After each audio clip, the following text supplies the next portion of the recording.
Good morning, everybody. We will call the work session for June 1st, 2020 to order. I welcome all the staff, the city council, and those of you who are watching. We are on Zoom again, as you can see, to ensure public safety and comply with the governor's safer at home order. In response to the COVID-19 virus, the Clearwater City Council will hold a public meeting on Monday, June 1st, 2020 at 9 a.m. using communications media technology. Pursuant to Executive Order number 20-69, issued by the Office of Governor Ron DeSantis on March 20th, 2020, municipalities may conduct meetings of their governing boards without having a quorum of its members present physically or at any specific location, and utilizing communications media technology as telephonic or video conferencing, as provided by Section 120.545B2 Florida statutes. The meeting will be held through the Zoom platform and will be broadcast live on the city's website, www.myclearwater.com/government/council-meeting-streaming-videos. On Facebook, www.facebook.com/City of Clearwater.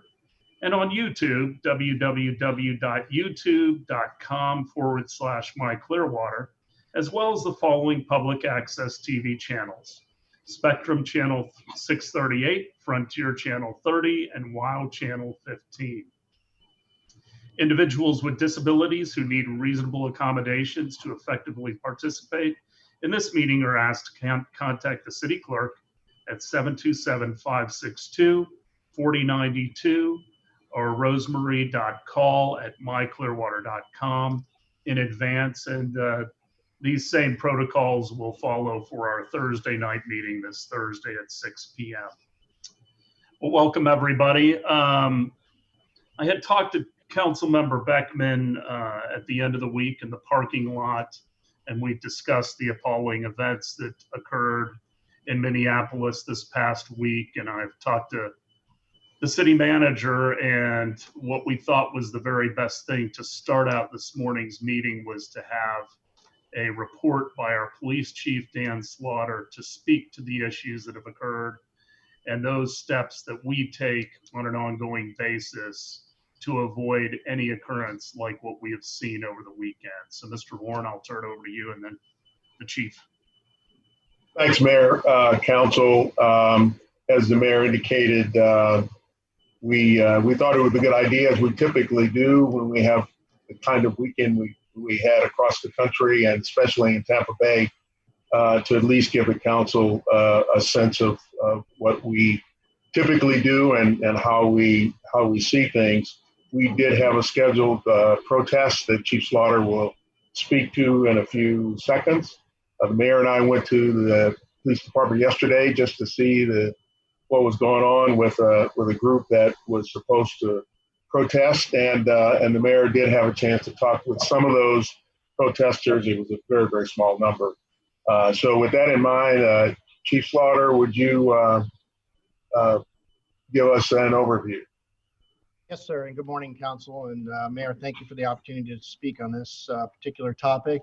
Surely is not one that anybody enjoys having to talk about. However, I would like to open up with a comment about the activity in general, or the behavior of the former Minneapolis police officer.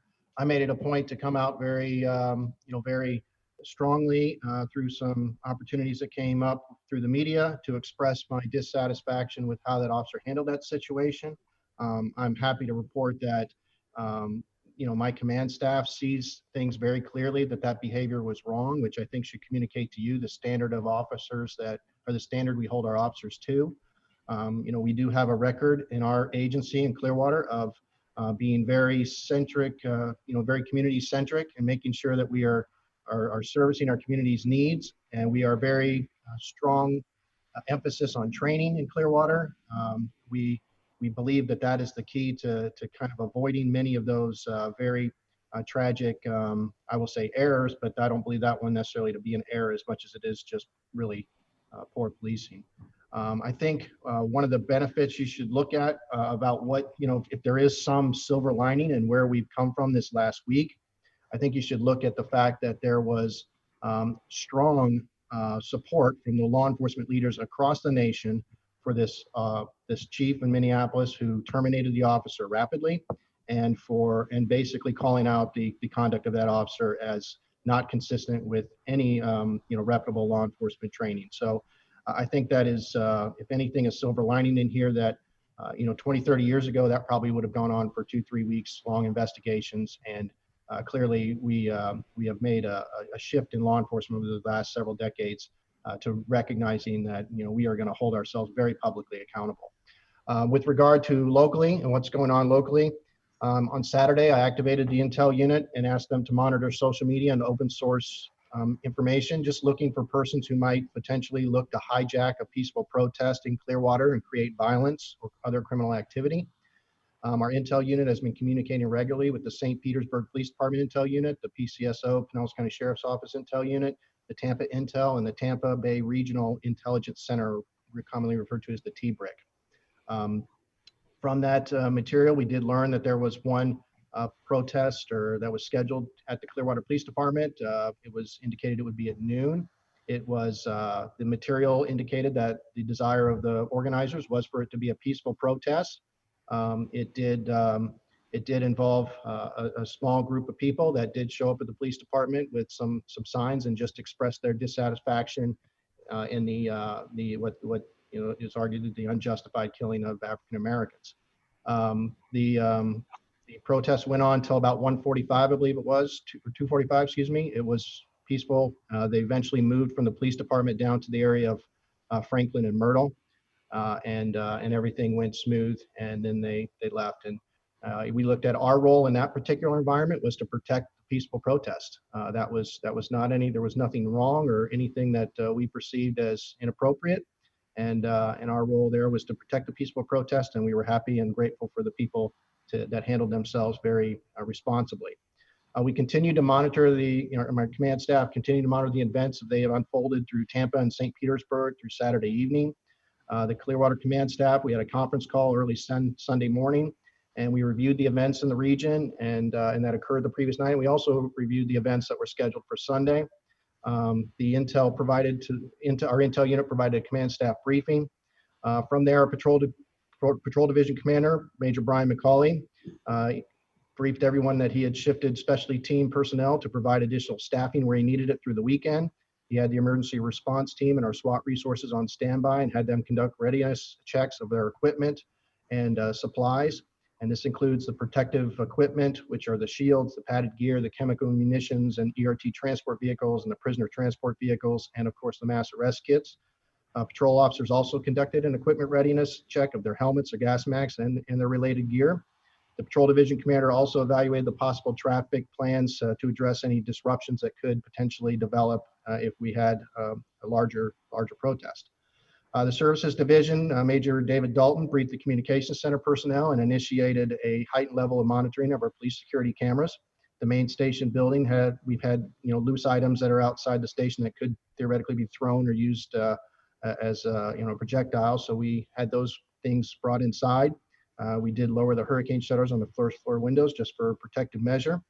I spoke on Sunday morning with Chief Dugan, with Chief Holloway, and Sheriff Gualtieri. We discussed the events from the previous evening and discussed the available resources we each could provide to each other to address any issues that would arise later in the day. I was in constant contact with Sheriff Gualtieri and Chief Holloway throughout the day on Sunday. And what we have seen in some of these neighboring cities is peaceful protests that are hijacked by instigators of criminal and riotous behavior.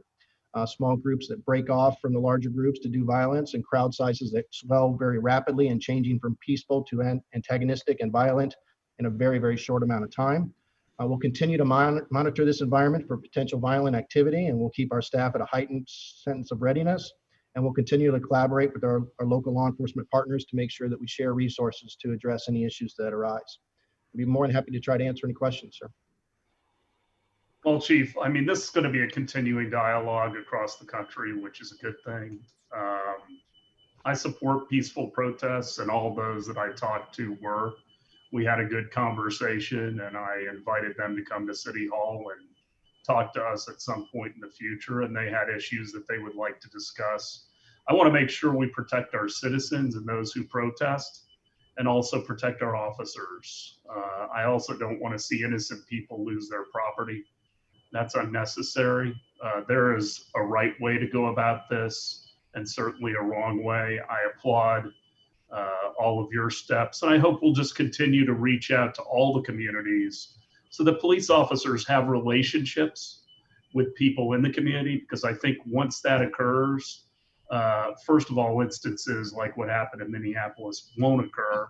And secondly, because we have an ongoing line of communication, we won't have destruction or people injured or anything along those lines. So thank you for being here this morning. Are there any questions from council members or comments? Okay, I think it probably would be good to do this again on Thursday, Chief, because I don't think we're still going to be talking about this on Thursday. Sure, and if I can add on one more thing, Mayor, I'm sorry, but you know, to your point, I wanted to make you aware, I didn't mention it. I do have a meeting with the Upper Pinellas Ministerial Alliance scheduled for Monday, June 8th. We had met regularly, of course. Things have changed, and we've got busy with viruses and a whole bunch of other stuff. But you know, we've spoke kind of right after this incident happened. We've scheduled a meeting, and you know, that faith-based community has been very supportive of our police department and our city, and they continue to be really good partners in trying to affect positive change in the community. So I just wanted you to be aware we are still having those discussions as well. Thank you, Chief. Councilmember Albritton. Yeah, I just want to say thank you, Chief. I think it really makes a lot of, it's very important what you're doing for the community to understand that we do understand that it was a bad thing that happened, and that you're doing everything you can to, you know, have conversations and communicate with law enforcement around our area as well. So thank you for being proactive on that. Thank you, Chief. All right, item 2.1. Thank you, Mayor. Approve a recommendation by the Public Art and Design Board for a grant of $8,500 to FYI Community Partnership, Inc. for their proposal of the creation of an artist-led community mural in the Lake Bellevue neighborhood to be funded from the miscellaneous public art fund. Mr. Hubbard. Hi, good morning. Thank you, Mr. Horn. Good morning, council, city managers, staff, and citizens. My name is Christopher Hubbard. I'm bringing this item before you this morning and for review and compliance with our public art grant program. It provides funding to arts-based and community nonprofit organizations to implement projects that meet the vision and goals of the public art master plan and community cultural plan. The grantee is FYI Community Partnership, Inc. It's a nonprofit based in the Lake Bellevue neighborhood, and it has the mission to implement initiatives and provide accesses to resources that empower families in at-risk communities to strengthen their individual capabilities and enable them to improve their socioeconomic status. A community needs assessment was conducted by FYI and USF and found that more than half of the residents in Lake Bellevue felt that social disconnection and expressed a desire for more arts and culture access and opportunities.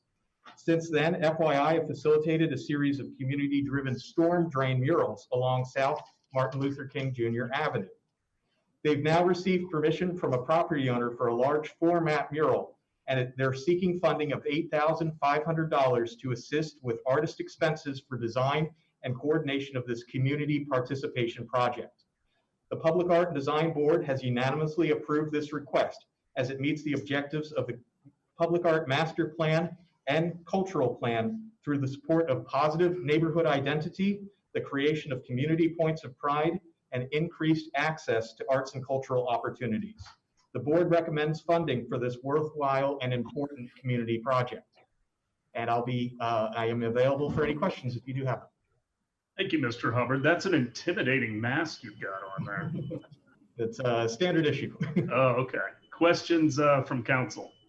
Mr. Hamilton. Yeah, Chris, does the art board get to see what a mock-up of what the mural is going to look like before it is done, or are we just kind of giving carte blanche on this? Now, FYI will report back throughout the process. As part of the grant funding, they need to be in touch with the Public Art Design Program, as well as be affiliated with either an arts and cultural organization or a city staff department. Other questions? What building has been identified as the pallet? It's a storage facility that's on South Howard. It's on the south side of Lake Bellevue neighborhood. Right. It's, Okay. I'm sorry, near Ross Norton Recreation Center. It's a big white storage building. Yes, sir. Yeah. Okay. Any other questions? Consent? Yep. All right. Item 3.1. Thank you, Mr. Hubbard. Accept Dunedin Ordinance 20-03 and interlocal agreement, gas franchise with the city of Dunedin in order for Clearwater Gas System to continue to provide natural gas service to the citizens of Dunedin and adopt City of Clearwater Resolution 20-26. Mr. Langell. Good morning, Brian Langell, Assistant Director for Clearwater Gas System. This is a franchise agreement with the City of Dunedin. This is a new one that would be for 15 years. Previous agreement was for 30 years. It started from 1990 to April 30th of 2020. Really, the big change here is that this would be a 6% franchise rate versus the 5% historical rate that Dunedin has charged. So this would give Clearwater Gas the right to install all of our gas lines, mains, and service lines to serve all the customers within the city of Dunedin city limits. I'd be happy to answer any questions. Any questions for Mr. Langell? How does 6% compare to the rest of the system? But most of our cities are 6%. Some still have a 5% and 5.5% rate, but a majority of the systems now are at the 6% rate. So this is making it more uniform. Yes. Okay. No other questions? We'll discuss that one on Thursday. 3.2. Accept a gas utility easement from Carlos Sang for the construction, installation, and maintenance of gas utility facilities on real property located at 14671 State Road 52, Hudson, Florida, and adopt the appropriate resolution. Mr. Langell again. Yeah, this is a gas easement up on State Road 52 on the north end to serve a Dairy Queen restaurant. And this will protect our interests so that way we can serve other customers downstream of that customer location. Any questions on item 3.2? All right, item 3.3. Accept a natural gas easement from Weingarten Nostad Inc. for the construction, installation, and maintenance of gas utility facilities on real property located at 23654 US Highway 19 North, and adopt the appropriate resolution. Mr. Langell again. This is another gas easement. This is the complex at the southwest corner of US 19 Frontage Road and Sunset Point Road, where the old Publix used to be at that location. This is an out parcel that was constructed last year, and this will allow us to have an easement within the facility, the main parcel unit, to serve this sub address here and any other future addresses within that new building structure along there. Any questions? Seeing none. All right. Thank you, Mr. Langell. Item 4.1. Approve a renewal of the Tampa Bay Multi-Agency Gang Task Force Memorandum of Understanding and the accompanying mutual aid agreement for a 5-year period, commencing upon execution and expiring on May 30th, 2025, and authorize the Chief of Police to execute same. Chief Slaughter. Chief Slaughter, Clearwater Police Department. This is an annual renewal of the Tampa Bay Multi-Agency Gang Task Force. It allows for the resource sharing between 41 different law enforcement agencies and prosecutorial agencies throughout the region. The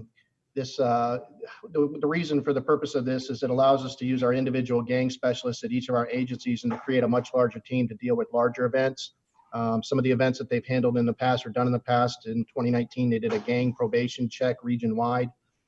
There was a deployment at the Cody River Bike Fest in 2019 just to kind of monitor potential gang activity. And a while back in 2018, there was a funeral for an outlaw motorcycle gang that was monitored by the task force as well. There is no cost to this or budgetary impact. I'd be more than happy to answer any questions. Any questions for the chief?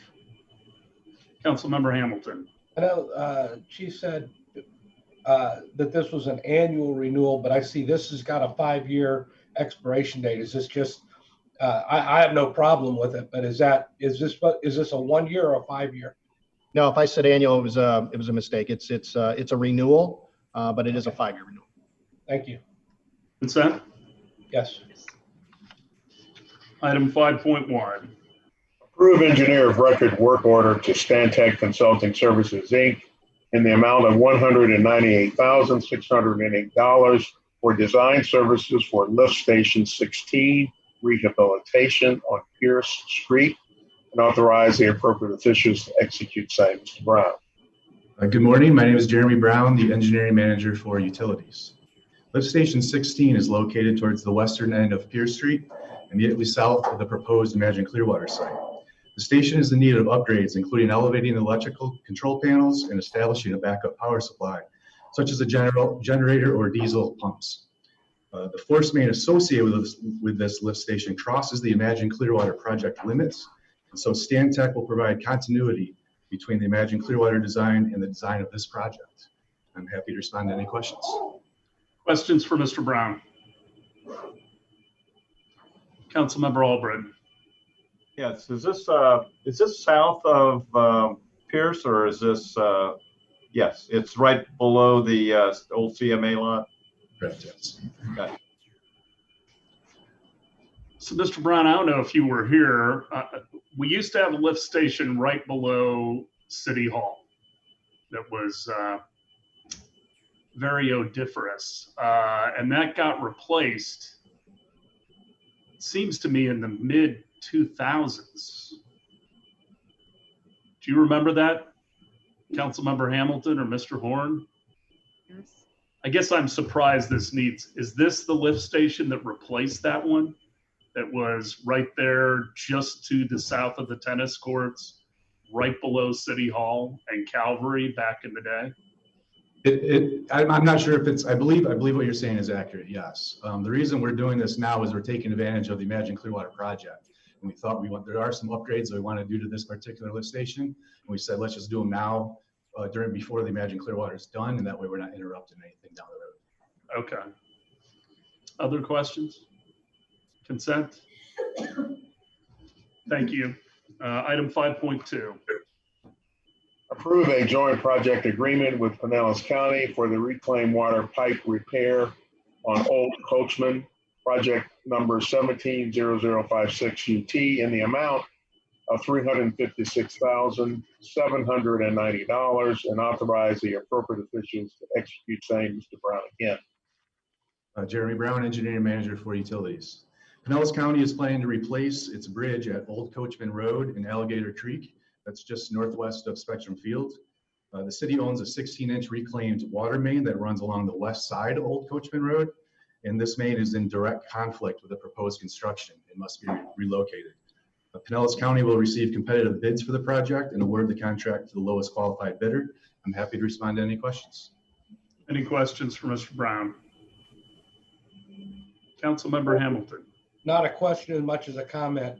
That bridge is in so much need of replacement that this is an easy one. We've got to do this because that bridge has got to be replaced. I'm assuming it's going to be wider as well. Yeah. It's pretty narrow. A little scary to be going against the grain with a big truck. Any comment on that, Mr. Brown? You may not know the details of the bridge. Well, just to be clear, right, it's Pinellas County's bridge. It's not the city. Right. Okay. Consent? Yes. 5.3. Approve change order 1 to Paramount Painting and Services, Inc. of Tampa, Florida, for East WRF RDT building repair in the amount of $72,145, increasing the contract from $59,435 to $131,580, and authorize the appropriate officials to execute same. Ms. Kivett. Thank you, Mr. Horn, and good morning, Mayor and council members. Tara Kivett, Engineering Director. This proposed change order is for concrete repairs at the East Water Reclamation Facility Rotary Drum Thickener Building. After contract approval, deterioration progressed, requiring a need for more repairs. The structural engineer identified the scope and limits of these necessary repairs. Any questions? Any questions for Ms. Kivett? Ms. Beckman? Yeah, I'd like to know what happened to more than double the cost and how did that deterioration happen? Some more details there? Seems pretty striking. Yes, you're correct. Part of it, a combination of numerous things. Timing. This project was, we had the pre-bid meeting in September, and then it wasn't approved. Since it was under $100,000, it was approved by the city manager in January. And then in March, we had the pre-construction meeting. So unfortunately, due to numerous reasons, staff resources, we had a couple vacant positions, we had some staff out. That contributed a little bit to the lengthy time. But between the pre-bid and approval by Mr. Horn, there was just some accelerated deterioration. There are corrosive chemicals in this environment. And as you know, the East Water Reclamation Facility is there by the bay. And once it's common, even in garages, any type of concrete where you've got rebar, once it starts to get exposed, it can deteriorate very quickly. And so this is really to address the deterioration that happened beyond the bid documents. And then we brought in our structural engineer who worked on the original project, and he identified the scope and methods of repair for this additional deterioration. I personally reviewed the unit prices and looked at some other projects, the Garden Avenue Garage project that's going on right now, some of the concrete repairs done at Spectrum Field back in 2017, and the new unit prices that are included in this change order. Actually, there's only 4 of them, were very fair and reasonable. So hence we're recommending this change order. So did somebody walk through this building initially, like in December or, you know, whenever you said it originally came up, and then when someone's actually walking through the construction or where we're going to do the repairs in the spring after, you know, after the initial chaos of COVID, that all that destruction happened, that deterioration happened? I don't know the nuances of when someone had walked through it, but when we advertise a project, it's a somewhat lengthy process. And so when we actually went out there to start looking at, okay, it's now time to start working, it had been a couple months and the deterioration had progressed.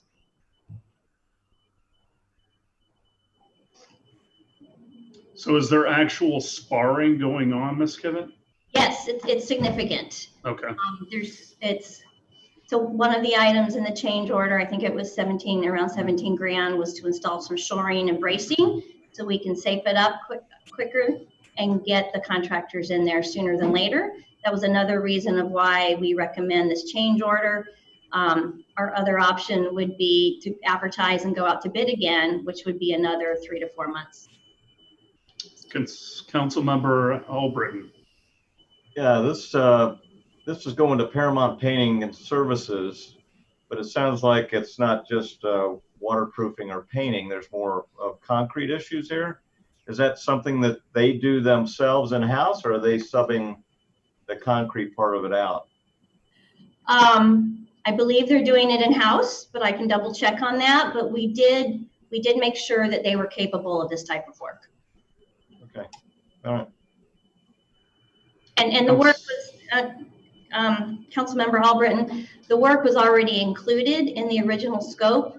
Most of the change orders increasing some of the unit pricing. One item that's a larger dollar amount is full depth concrete reclamation. It's almost exactly like one of the other unit prices or work that was already in the original bid documents. Okay, I see. Councilmember Beckman. Mayor Hibbard, you said there's actual sparring going on. What does that mean when you ask that question? It means that generally saltwater, salt air has gotten to the rebar and the rebar starts to expand along with the concrete. It's a lot more I mean, Ms. Kivett can explain it probably a lot better than I can. Ms. Kivett? Right, so concrete, I mean, the rebar within the concrete is usually encapsulated, so hence it's not exposed to the environment. And once you start getting some cracking and some concrete deterioration, then the rebar quickly starts degrading. The concrete, once you get cracks, you get more fluid or water. It's so humid also, that's part of the issues in Florida. Luckily, we don't have freeze thaw concerns, but it's a very corrosive environment. It's also at a water reclamation facility. So in addition to the location and the humidity, there are chemicals present, so that accelerates deterioration. Thank you. Consent? Okay. Item 5.4.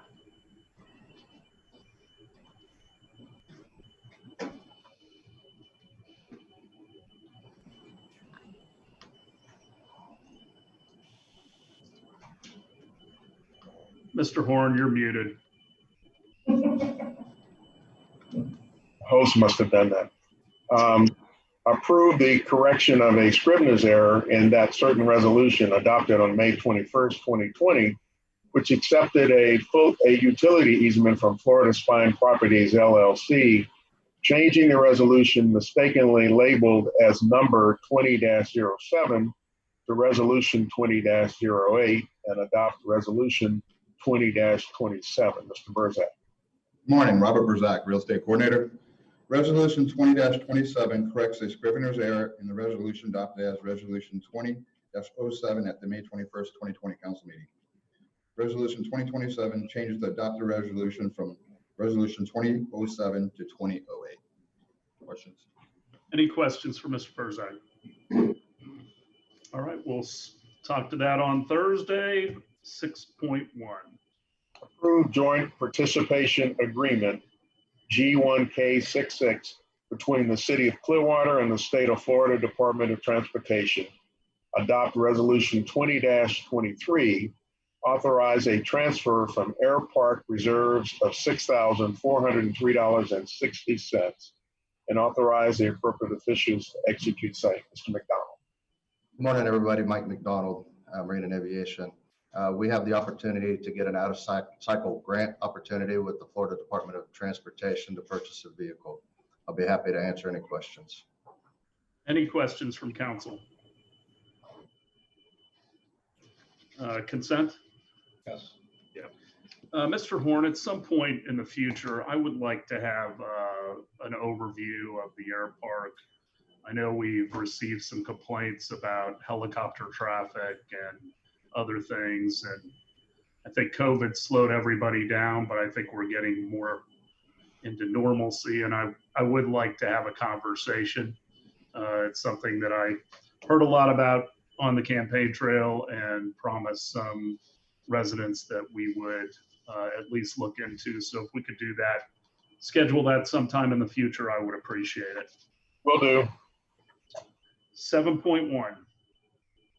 Declare surplus and authorize disposition of identified vehicles and equipment via auction to the highest bidder pursuant to Clearwater Code of Ordinances Section 2.622, surplus personal property, and authorize the appropriate officials to execute same. Mr. Conson.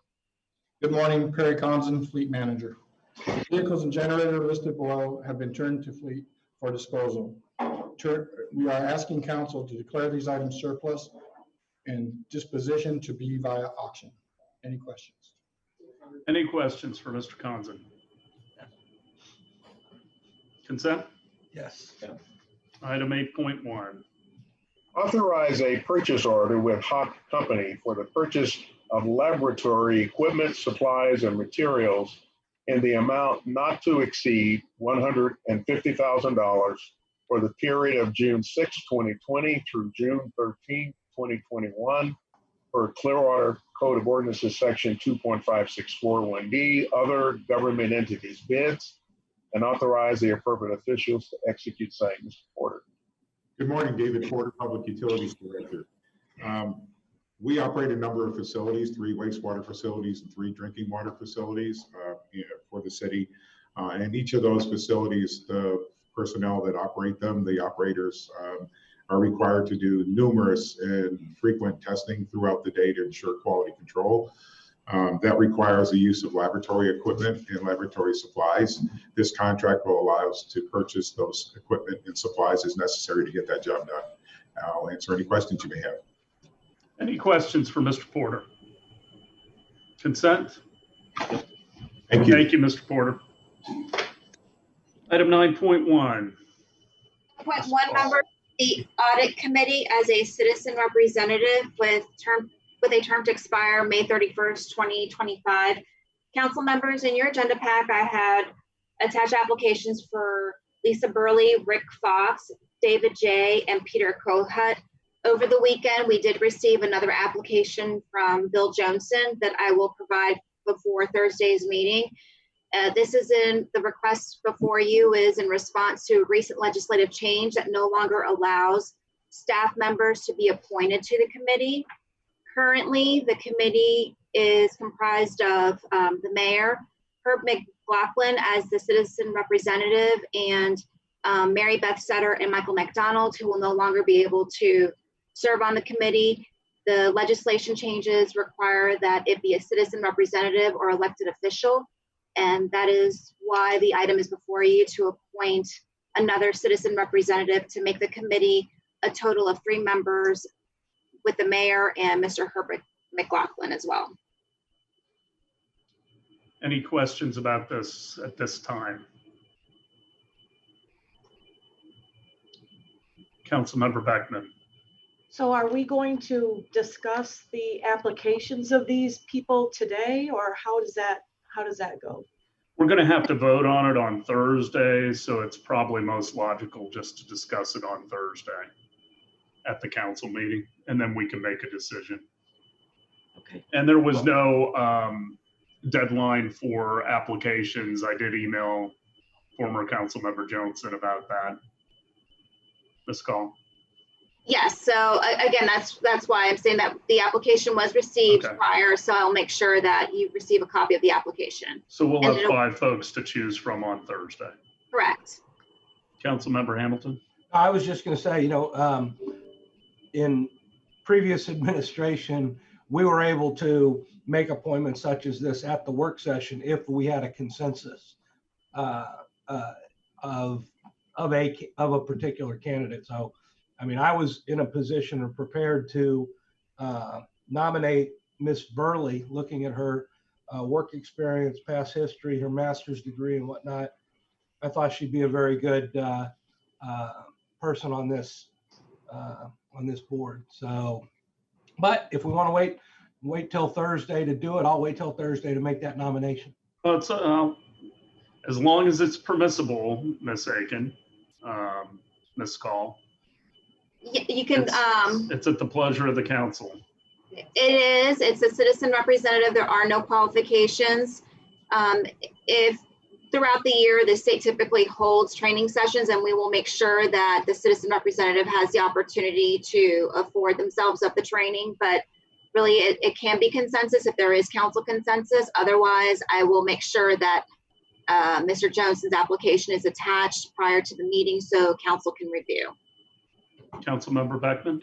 I think because there wasn't a cutoff date and I don't have access to council or to Mr. Johnson's application. I think we should wait until we have access to that information before we vote.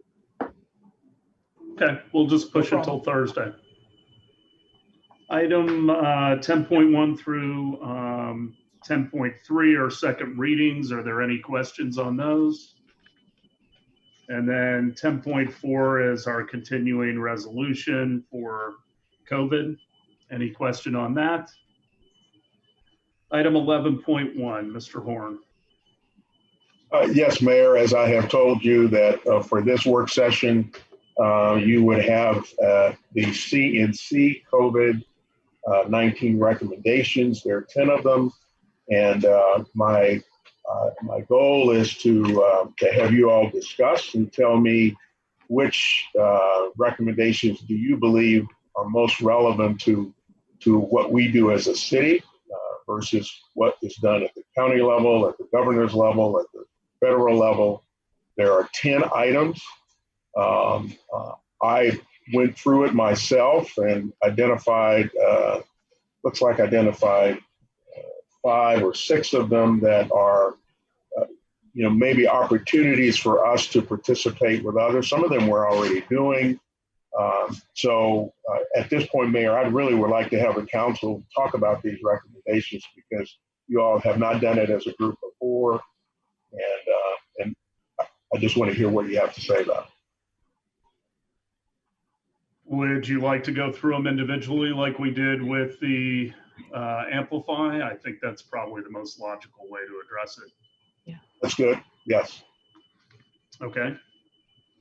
Do you all want to read them, or how do you want me to do this? Well, I'll tell you what, I'll just highlight each one and then you all can comment accordingly. Okay. The first one has to do with voluntary compliance practices for disease control. And I think that, again, as part of the whole COVID-19 response, we have been working with the county and been responsive to the governor's orders to address, compliance issues related to, COVID-19 compliance. So to me, as far as I'm concerned, we are part of the broad community response to COVID-19, and I don't see anything new here for us to do. Well, I think our COVID tab on the website is pretty robust. If people want to avail themselves of that, I would say it's something that we need to continue to make people aware of so that they're utilizing it. But I think Joelle and her staff has done a pretty good job of, putting that front and center. And the more we talk about it as council members when we're out in public and talking to our constituents, I think that will only help.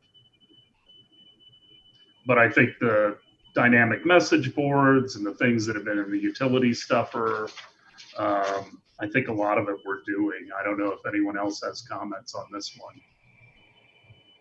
Councilmember Beckman. I just have a comment about the, provide frequent public reminders to wear masks and, under their categories, voluntary compliance practices for disease control, which is great. But I got a long email from a constituent. I'm not sure you all did as well, but she was concerned about short and long-term rentals and the disinfectant procedures, and she wanted them to be at very high professional grade standards of chemicals and some kind of a review process if these people who have short and long-term rentals are properly cleaning their establishments. And my response to her communicated, I'm on board with that, and that is a concern. I share her concern, but I don't know how we could conceivably enforce anything like that unless we required, people who rent out their places to contract with professional grade cleaners and show us some certification, which, that's not going to happen. So I think we just, unfortunately, there's just got to be a level of trust in how people are are cleaning appropriately and following the CDC guidelines. I think that's all we can do, practically and financially, because part of this here, solutions to be considered is appoint a COVID-19 czar.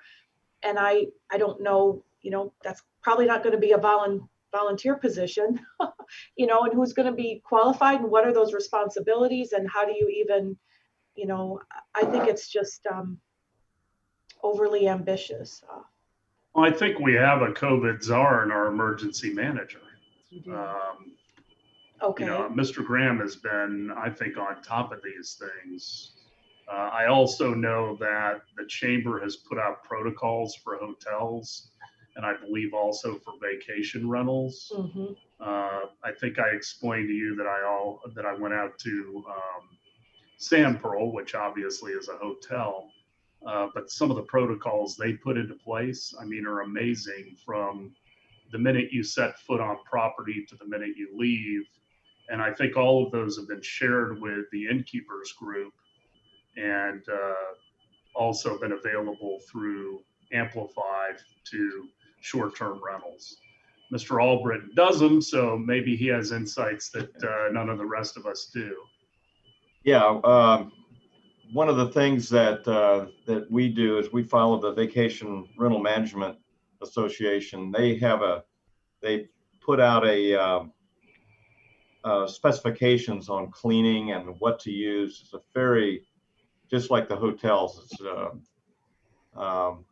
so everybody I know that have at least vacation rentals are trying to go by those specifications. I even I brought into our city manager in our rentals, we leave these little, I had these little packets made of living with COVID and we put them out each time and we ask people take it with them because I don't want to have it, reused, but it tells a lot of information on what we're doing in Clearwater, social distancing, and where we're at with beach, at least the beach, and I think that's helpful. And I see a lot of at least the people that I am familiar with on the beach are doing that and following those because nobody wants to see anybody get sick. So with short-term rentals and hotels, you live and die by reviews. Yeah. I mean, one bad review that a house hasn't been properly cleaned, especially in this environment, you're just dead in the water. So I generally think most of the owners are going to bend over backwards to make it safe. I think there's also questions now about how long the virus lives on many surfaces, which I think we're still grappling with, but I think your comments are good ones, Councilmember Beckman and Vice Mayor. So number next. Employment assistance and employee safety practices. The solutions to be considered, city and county officials need to work with the Florida governor and legislators to eliminate problems filing claims and processing unemployment payments, provide job search facilities, including online, located in libraries and public buildings, include part-time and temporary jobs in these listings, support the development of job training and apprenticeship programs. This really is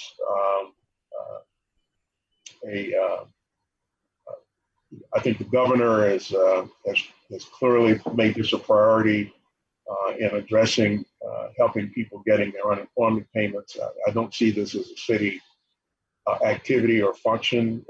We can be supportive if we're asked to do something. Achieve cooperation with employers to develop and enforce COVID-19 healthy workplace programs and policies to be enforced by employers. This would be a different role for us as a city to get involved in enforcing and making employers comply. I'm not sure that's something that we would typically do or would be very welcomed by employers. As far as the city itself, we do have protocols where our focus is on our employee safety practices, and I think we are in good shape there. So that's all I have to say on that. Okay, Forrest Gump. Any questions, comments on item 2, Councilmember Beckman? My notation for item 2 was exactly what Mr. Horn said. Does the city have a role or ability to affect this? But could we establish, or is there I don't know if there's a county or state number to report an employer that may not be following CDC guidelines or protocols? So I can do some investigating, but I don't know if there is a way for employees who work in our city who feel that they are not given a safe environment. Who do they contact?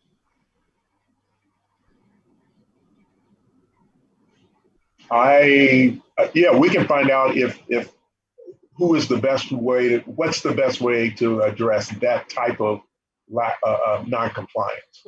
We clearly know that the sheriff plays a role in addressing issues relating to business non-compliance.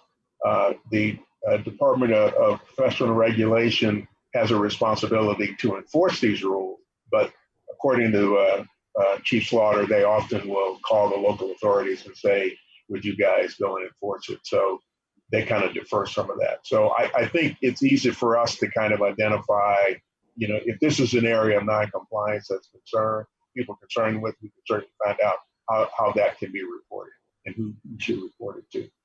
And I would hope it could be an anonymous report almost, so that people wouldn't be in fear of their job or something like that. It just seems like, I think employees need to feel safe in their environments, especially if there's going to be some legislation that says an employer can't be sued for, somebody picking up COVID or something like that.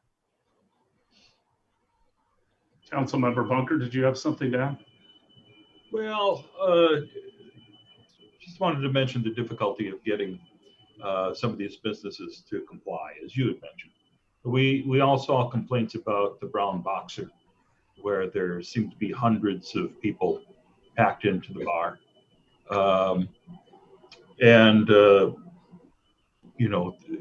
Folks were wondering, well, what can we do to get them to comply with the social distancing, for example?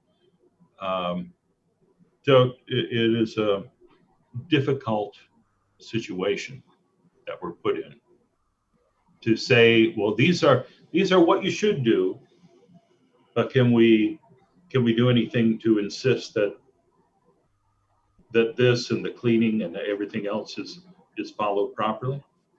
I don't know. Well, the numbers in a restaurant or an establishment, that is something that, people could call the police department, and our police department will go in and take a look, just as they did on the beach. The sheriff has done that in many businesses. So I would encourage for people to report it immediately while the activity is going on. And secondly, not to partake in it. We all do have a level of responsibility not to go to a place that isn't following the protocols. Mm-hmm.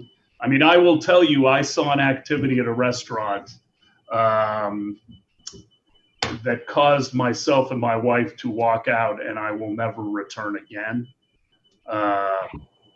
So, I mean, at some point you have to, use some common sense. And when you see that, I told the owner about the activity, told him it made me uncomfortable about what they were doing everywhere else. And that was the end for me. Yeah, not everyone feels that same way, unfortunately, though. I have a friend who was very excited by how crowded the Brown Boxer was when he was there. No, we can't allow this to happen. I mean, we've got to be smarter than this as individuals. And the sheriff. I mean, not the sheriff, but Chief Slaughter did talk to the Brown Boxer. So okay. The Brown Boxer situation was not ignored by law enforcement. Councilmember Hamilton. Well, I mean, I hear what everybody's saying, but I'm also going to come at it from a different angle. My family employs over 100 people. If one employee doesn't feel safe and wants to report us, but I've got 100 other employees that all do feel safe, is that a legitimate complaint? And it may be a disgruntled employee who's just trying to get the employer in trouble for something that, something totally unrelated, which is exactly why we need the liability protection, because with this COVID, I'm sorry, but it's impossible. We've been doing it for over 50 years, and yeah, we've had a couple people call up and say, I got home after eating at your place last night and I didn't feel real good. I think I might have gotten a little bit of food poisoning. and we ask what you had, and we backtrack to double check and make sure everything's right. But for somebody to come in and say, I caught the virus at your restaurant, to be able to backtrack that and pinpoint it is almost impossible. And to say you can hold me liable for you getting the virus because you were in my restaurant when you were in many other places as well. No, we need that liability and protection, because there are, I'm not going to use the term I want to use, there are attorneys out there that are just looking for that opportunity to make money for no reason off the back of hardworking other people. So, we need that liability protection. So it's not, it's not always just because an employee says they don't feel safe. That's not always because of what the employer is doing. There could be underlying reasons for them to make that complaint. So we experience it. So it's not, not everything's as cut and dried as it gets portrayed in a lot of situations. So, Councilmember Beckman. I agree with you, Mr. Hamilton, that I cannot imagine that you'd be able to trace back an exact location of where somebody contracted COVID. But I do think that there may be some employers out there who don't follow the protocol and just put either their employees or their customers at risk. And so it's not to there are definitely people out there, don't get me wrong, there are definitely some businesses out there that are saying, look, I was shut down for 6 weeks, I need the money, and they're taking a very liberal interpretation. I mean, I'm not going to say where, but I was at a place that wasn't even in Clearwater, but I think they were interpreting, at that time we were at 25%, they were interpreting the 25% as I can't sit 25% of my tables. They had 75% of the room full, but it's we definitely need to be aware of that. But and yes, Brown Boxer as the example, Brown Boxer has definitely not following what's supposed to be done right now. I can tell you we're following it to the letter at our place, but as we go to the next level, 75%, going from 50 to 75% is not going to make a 2-table difference to us. We might be able to add 2 more tables, but we've got to be able to get our bar open. We've got to be able to have people sitting in our bar, but how close are we going to allow them to sit? And, when are we going to get back to normal? That's what the business community wants to know. When are we going to get back to normal, and what is normal going to be going forward?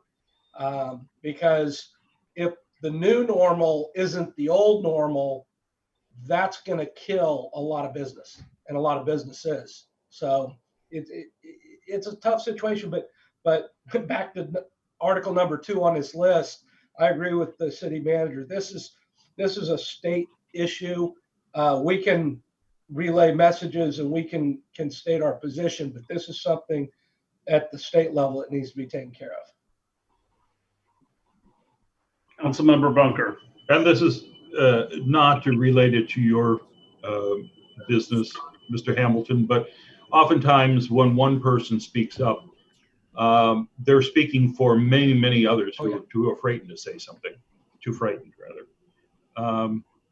And they shouldn't be ignored. If there is an issue, it should be faced. I know I worked at a place where most of the people there knew lots of things were being done horribly wrong against the law. And we all kept our mouths shut. And it takes a whistleblower sometimes to bring these things to people's attention. Chief, do you want a bite of this apple? I came on a little late. I just heard the discussion. If I am anticipating what the debate's about with regard to violations at restaurants for social distancing, The brown boxer has been a challenge for us. We have found them to be in violation a couple times. The first time we warned them, they indicated that they were just waiting for someone to tell them to stop. They did stop for a while. This past weekend, they were an issue. Saturday night, they were a significant problem. We took a police report on it and took photos and intend to collaborate with the Department of Business and Professional Regulations to address them.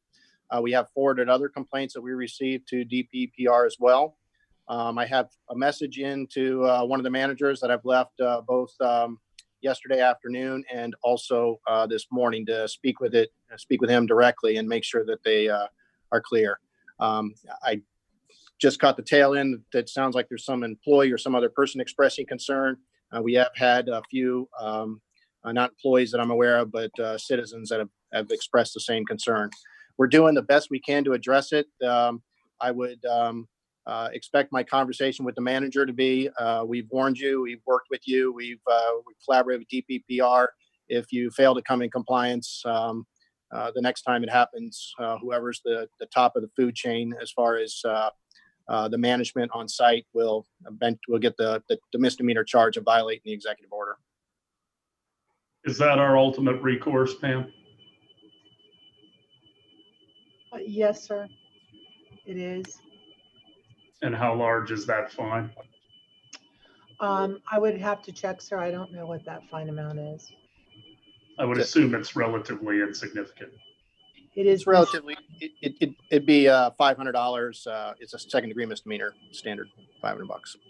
So it's better to have the place packed and pay the fine than follow. I do what I can. No, I understand. Okay. I think the real hammer has to come from DPR, and we're not sure just how hardball that they are willing to play. Okay. All right, item number 3. Number 3, health medical. Under solutions to be considered, the first part of that, providing testing centers to be locally available, well publicized, and open before and after work hours, work with the state to identify and purchase dependable tests. I would just like to point out that there is a community health center, a testing center on Druid Road, which will provide tests to anybody that wants a test. We did have a local request from the NAACP for the city to consider setting up a clinic in North Greenwood. I did not believe that was a viable activity for us to engage in, because Department of Health gave us a list of all of the parameters that we would have to meet. It would be a very, very costly measure for us to implement. And so my suggestion was that it was a lot easier to provide transportation for someone to the community health center than it would be for us to fully start up staff and continuously fund a testing center that may or may not actually get much beyond just that particular neighborhood area that has the interest. So there are 3, as I understand it, testing centers in Pinellas County. We have one of them in Druid Road. So I don't really see how that would be a function for us as a city to create another testing center. And then on the next page, it talks about developing safety standards for restaurants, hotels, and tourists. I mean, those, again, the whole COVID-19 system of response, has, and CDC guidelines have addressed that. So I think we are doing what we can do. I think the testing piece has been a problem, as you all know, throughout almost every community, but the county and the health department, I think, has responded at some level. And to me, I don't see how the city can do anything further. Is the Willa Carson and Turley, do they not have testing there? I am not aware of it. Okay. No one has indicated that they do. I would think if they did have that, they would have NAACP Youth Council, and the NAACP would have not asked for any startup support. Well, that seems like a logical location, Right. obviously. I know that also Quest Diagnostic on Cleveland, you can get tested. And I don't believe, there's a charge for the testing right now. But for those who don't know where the testing center is, it's on the southwest corner of Druid and Myrtle. And the lines have not been too bad. So, Mr. Bunker? Is there any agency or organization that has a mobile testing unit that could travel to a neighborhood? Something akin to the Bloodmobile, but because of all the safety precautions, it seems like maybe something like that could set up, and then outdoors, as people do with the drive-through situation, people could come up and get a test there outside the station without contaminating or potentially contaminating the actual mobile unit. Do you know if anyone in the state or the county that does something like that? I do know that we're sending people to nursing homes now and assisted living centers to test the people there. So is there any type of possibility of a mobile neighborhood unit? I'll just comment that the Department of Health has been really in charge of the whole testing regime. And that would be a question for them. I really have no idea. CVS, I think, has established some testing opportunities for people scattered throughout the Tampa Bay area. Not every CVS is equipped to provide testing. But to answer your question specifically, I don't know. We'd have to ask the Department of Health. I would think that a mobile testing regime would have been created if they thought it would work successfully. Well, they're having a hard time just getting swabs. So yeah. Okay, and then as far as the other protocols, as I said, I know that Amplify has those, and we provided them. And so, item 4. Reopening of the beach and tourist businesses. I think it's pretty self-evident that we are beyond the comments that were made under solutions to be considered. Beach is open. Yes, the horses left the barn. The horses left the barn on number 4. So, at least from my perspective. Okay, number 5. Counseling, mental health problems, including depression, anxiety, and domestic issues, have increased. Ensure that hotlines and agencies are adequately staffed and publicized. I mean, this is really not our mission as a city. The County Social Services Department, in my opinion, does a good job of publicizing this. I know that the county has an information line that we have been encouraging people, if they have issues and concerns, to check that out on the website, that the information is there. Phone numbers are there. So I didn't really see this as something that we needed to do as a city per se. Councilmember Beckman. Can we get some data on the increase in call volume for like 211, the types of calls they're getting, and do they feel that they're adequately staffed? I mean, just to give some kind of a sense of perspective, if we could report that out on Thursday or something. I am sure there's a greater need for mental health during this time. And I'm just, I don't know if it's in our purview to do those things, or like under the suggestions, recruit assistance from volunteer therapists. New York City did this and publicize where people can get help. I know on our COVID-19 website, we have some resources for mental health, but as far as recruiting and coordinating and vetting volunteer therapists, I can't imagine that that's, I just don't see Clearwater. So let me make sure make sure I understand you. So you're simply asking us to call 211 and ask them to give us some breakout of their call volume. I would think that might be a start. I mean, I don't, I don't know if there are other, the CNC has articulated here 211 suicide prevention hotline, the Haven, all that kind of thing. I mean, there are a number of resources, but I'm not sure if 211 is generally a first step for people, how many people actually know about it, but it might be a start to get a perspective.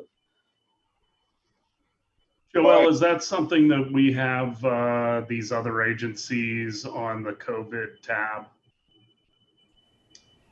Yes, and we have for mental health, there's been Facebook Lives events with mental health. So we have the resources there as well as links to the other agencies. And I think Javon wanted to speak to some of the information also. Mr. Graham, you're muted.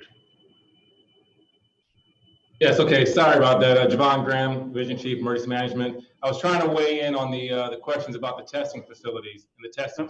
Sorry, my fault. Oh, no, it wasn't you. We were having technical difficulties on this side. But no, there are a lot of testing sites that are popping up. I don't know if some of you had a chance to hear the governor's press conference that he had last week. Home Depot and Publix's are starting to do drive-by testings and mobile sites at some of those locations. There are the CVS's locally that are popping up that are doing free testing. And like you mentioned before, we do have that site off of Druid Road that has the free drive-through testing and walk-up testing. They prefer appointments, but they don't require them. So whereas we don't have a lot of drive-through right now or mobile ones, they are aggressively working on that. And the template is out there so that we can have more and more in our area. Any questions for Mr. Graham? Stay with us, sir. I'll be here. Mr. Horn?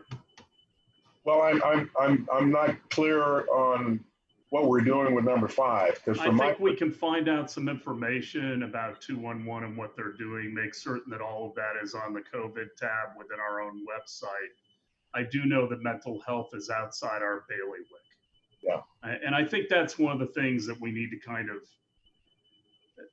discuss with this whole document and anytime is just there are different roles and responsibilities of federal, state, county, and local government. We just have different things that we do, and we tend not to get in each other's sandbox, A, because it's not our jurisdiction, and B, because we need to do what we're responsible for, and it would be duplication of effort.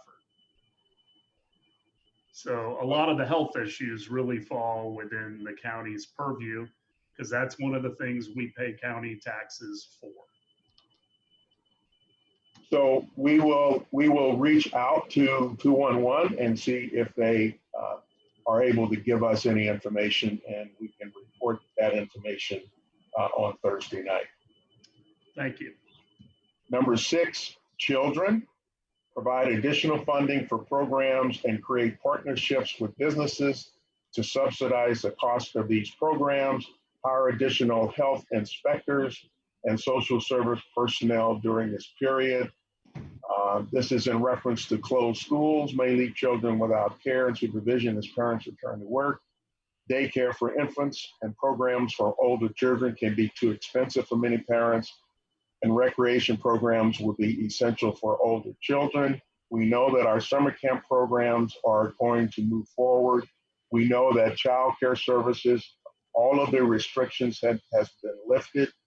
And so those various agencies that get involved in that now have a lot more flexibility and freedom to provide those services for parents who need to have their kids in some form of child care. As it relates to the solutions to be considered, it seems to me that we're being asked to reach into our spending pockets and perhaps provide funding to help some of these programs to serve. Council needs to really address that issue. Well, I've talked to several of the agencies, Art Club, YMCA, and Dr. Grego from the school system, who's our superintendent. This week, most of these issues are finally going to resolve themselves because now school is officially out and the summer camps, summer programs are starting. And because of the limitations, it's not going to be as big a deal. Although I hope, all the protocols for sanitation are going to be upheld and strengthened because that's a huge issue. But they believe that they're going to be back up to full force now. And one of the biggest issues was just capacity within their buildings. And then also when they were taking care of half as many children, then there were some employee issues with staffing. But I think talking to those people that are our ordinary providers, this is kind of resolving itself this week. Councilmember Beckman. Yeah, I have a comment about this one, and I'll tell you, worrying about the kids was one of my first concerns when COVID started in, mid-March or April. So I've been a guardian ad litem for a little over 3 years, and my job, as I get appointed by the Pinellas County Courts to look out for the best interest of a child who was removed from the home due to abuse or neglect.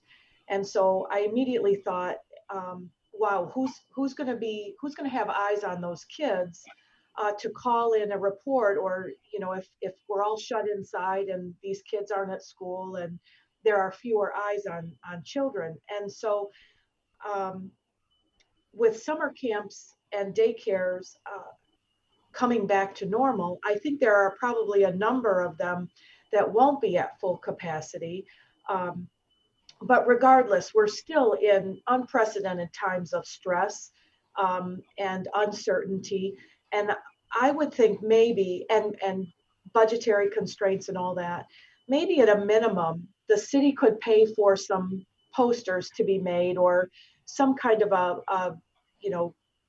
not expensive public service campaign that just says something like, in these unprecedented times, to keep our children safe, if you see something, say something, and have a child abuse hotline number or something, and have those maybe in rec centers or in libraries, just as this reminder that, I just am concerned about neglect and abuse that might go unreported because of the fewer eyes that are on children. That's all. So that was just one suggestion that I kind of annotated on my list, that what could the city do?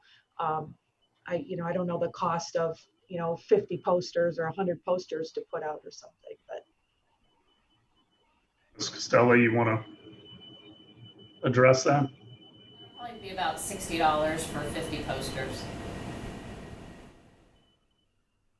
Okay. I think it's a good idea. And Mr. Graham had something to add?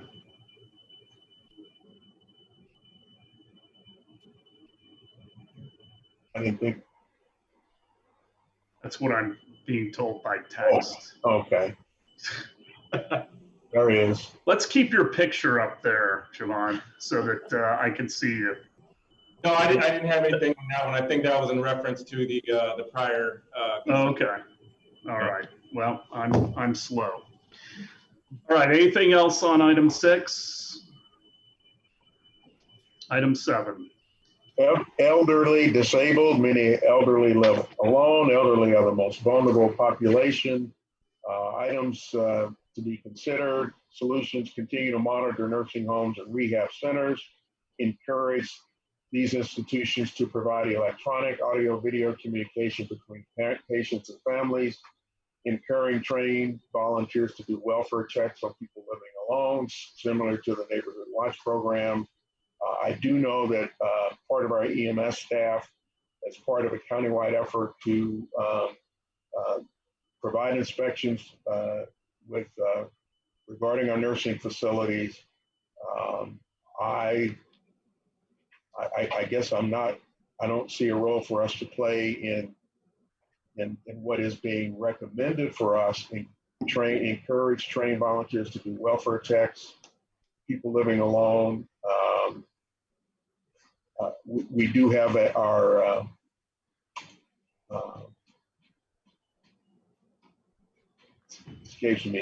our elderly services professional. She may have some ideas along these lines that may be something that we could do,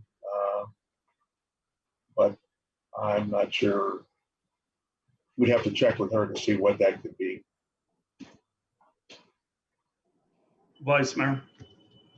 I think it makes a world of difference to the older folks to just to be able to see family, and especially in places that don't allow family to visit. I know my mother is in one of the memory care units, and the staff, we didn't even have to ask them, but once a week they come in with a phone, and we do a little FaceTime call. So at least we can, tell my mom that family's still here, and we're still concerned about her. So I think that's important too. And then people that are living alone, not in a facility, it would be important for neighbors and somebody to just watch them once in a while, to make sure that they are doing well. So whatever we can do for that, be good. Mr. Cater, did you have something to add? Yes, our Aging Well Center under Carrie Marshalick, she is already operating a program. We have contacted close to 600 of our seniors. They're basically shut-ins that are members of the rec center. So we are reaching out to them on a daily basis. We have staff members that are doing that. It's a program, I failed to remember the name of it right now, but we are making a strong effort in that regard. Councilmember Beckman. I love that idea about reaching out to these 600 or so seniors, but and I'd love to celebrate it and encourage it. I'm wondering if we can do it with, just residents who volunteer to, I'll adopt an older person who wants a daily phone call or a check-in, and I bet there are hundreds of people in our city that would do that. I always have in the back of my head, attorneys and liability, and does somebody have to be screened and vetted? But if we're just doing a phone call, I think it would be great to try to open that up to a, some kind of a community building program. And I know what it's like to have people suggest ideas, and then they're like, okay, somebody else do the work to coordinate it. But I'd be willing to step in and work with a CNC or something to try to see how that might develop. I don't know. Does the staff of the Parks and Rec, call 600 people each week? That's a lot of calls. I know about calls per week, being a candidate. So I'm wondering, how frequently do they connect with them? But Yeah, I'm not sure exactly how many contacts they have. They do have at least one touch a week. I do know that. Oh, that's great. It's just simply a matter of resources and numbers of. We are pulling people now from their normal duties, which would be in the recreation center area. And we actually have a very small staff at the Aging Well Center. We have only 3 employees, basically 2 full-time and then 2 part-time. So that's what we're using right now. If we had more resources, we could call more people. So if we put out some kind of a notice that said, hey, would you like to adopt an older person to make phone calls? And they could contact, people at your aging center and say, I'll take somebody, and call him or her once a week. And I don't know. I think this is a perfect opportunity for us to engage some of our churches. Yeah. As long as they're not proselytizing, but there's huge numbers of people that I think that would be willing to do that. And you can literally get thousands of people. So it is an opportunity. It's a question of how, I guess, we collect the names for those who would like to be contacted. And then if there's any specific protocols that we would have to follow, Pam and Councilmember Hamilton, I see you, so I'm coming to you next. And chime in, but Councilmember Hamilton. Oh, well, no, I like the idea of what Ms. Beckman brought forward. My only question is, if it becomes a city program, my question is for the city attorney, is there the need and the requirement for some sort of a vetting of the people that are going to be making those calls? I do like the idea of contacting the churches and trying to get local churches involved, because I think, because, you know, this is a place where liability, you know, could possibly become an issue, or am I wrong about that, Ms. Aiken? Councilman Hamilton, I don't believe you are wrong about that, which I think is why it's best with churches and other volunteer groups. If the city were to set up such a program, we would have criteria for the volunteers, and we would need an infrastructure for that. And I see Mr. Cater's face on screen now. So I think you raise a very good point, which is why it's better off as a neighborhood or church type of program. Council, I honestly, I wasn't thinking of it as a city program. The Aging Well Center does have some connections out into the community, as was noted. Volunteer groups, you know, we are aware of the neighborhood organizations. The faith community, a lot of them are doing it anyway. I know my church does it. So I think it's just a matter of coordinating and making, you know, others aware of it. But I certainly did not think we were focused on this being a city program.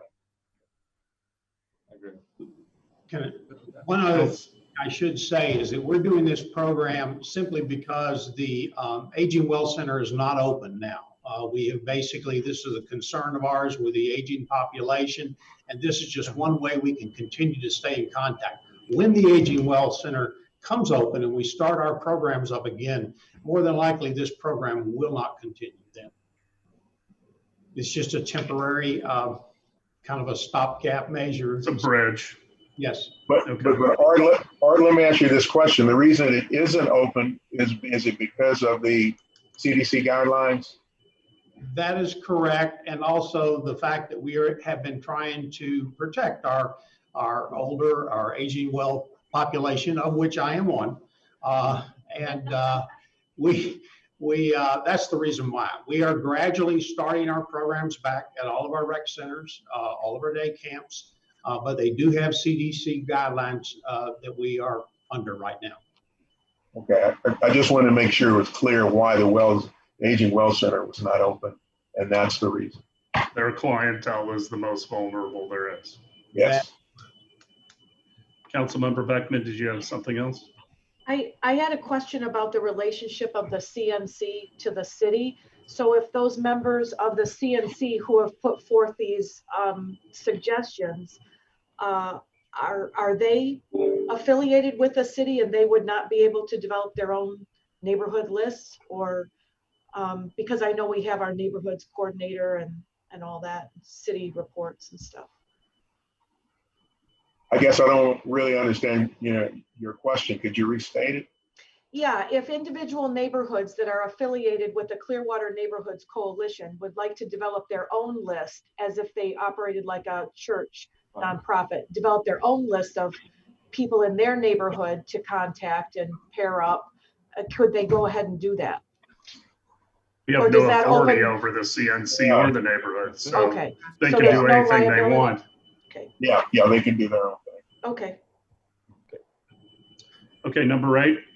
Minority and other special needs groups, low-income, homeless, and racial minorities have been particularly vulnerable to COVID-19. Communication difficulties may prevent some groups from knowing safe practices and recognizing early symptoms.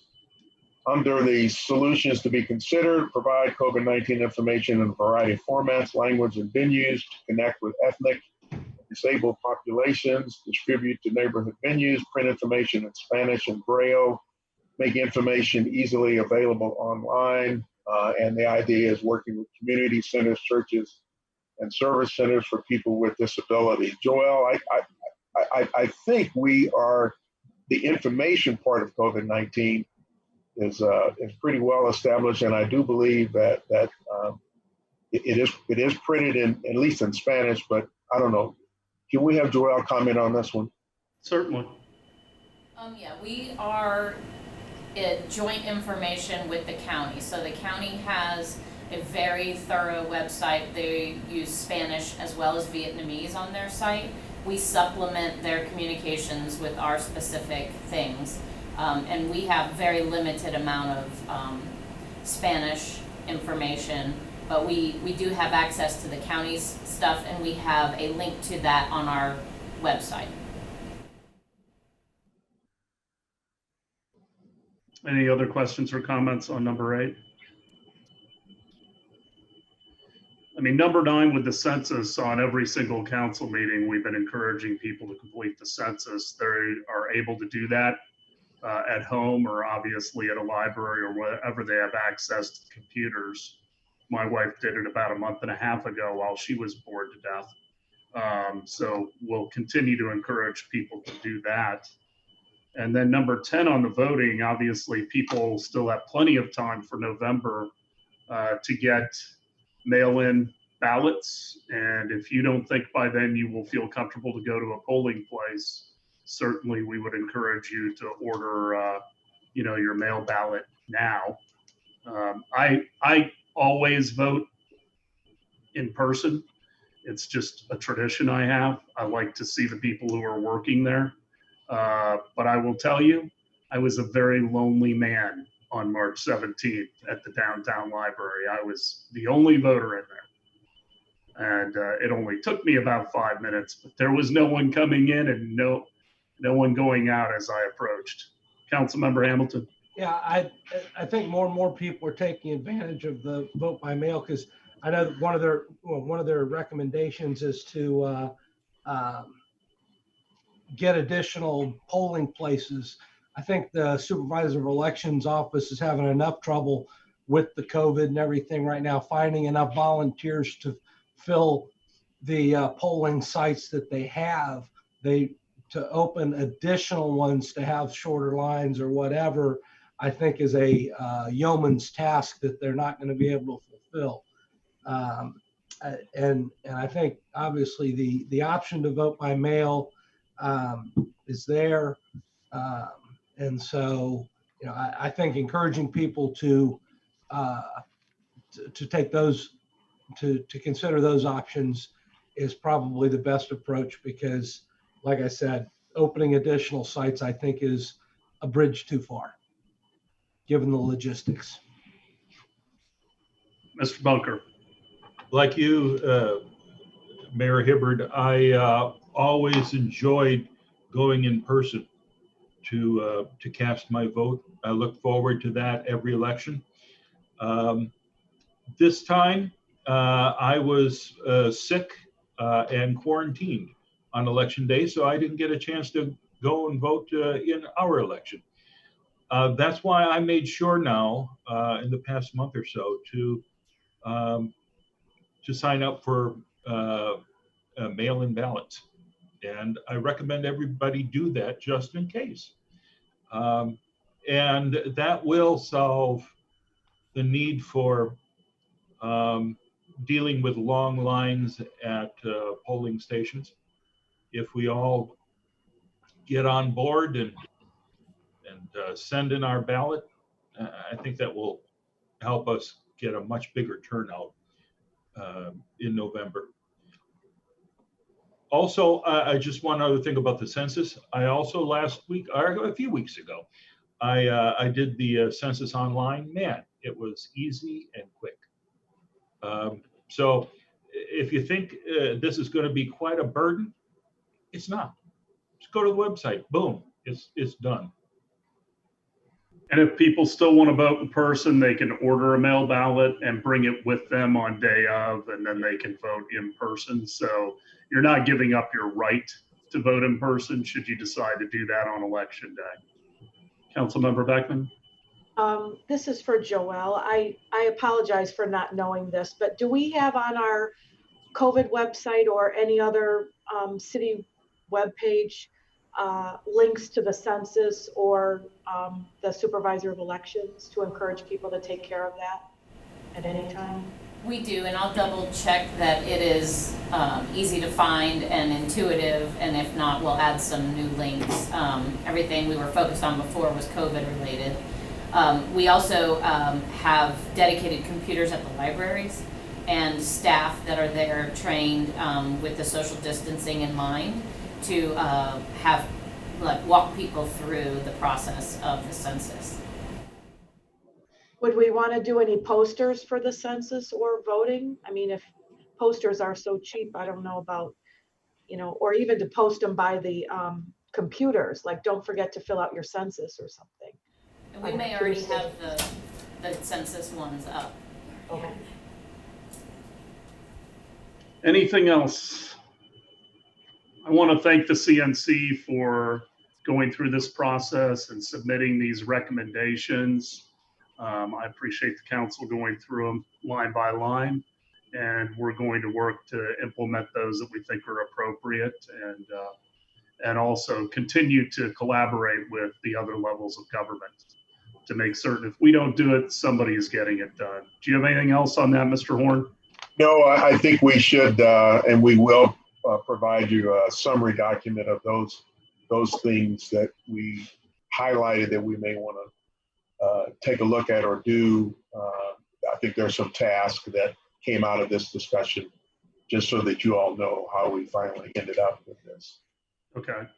And before we move on to Ms. Aiken, the work session for tomorrow, are we going to officially cancel that? Is there a desire to have it?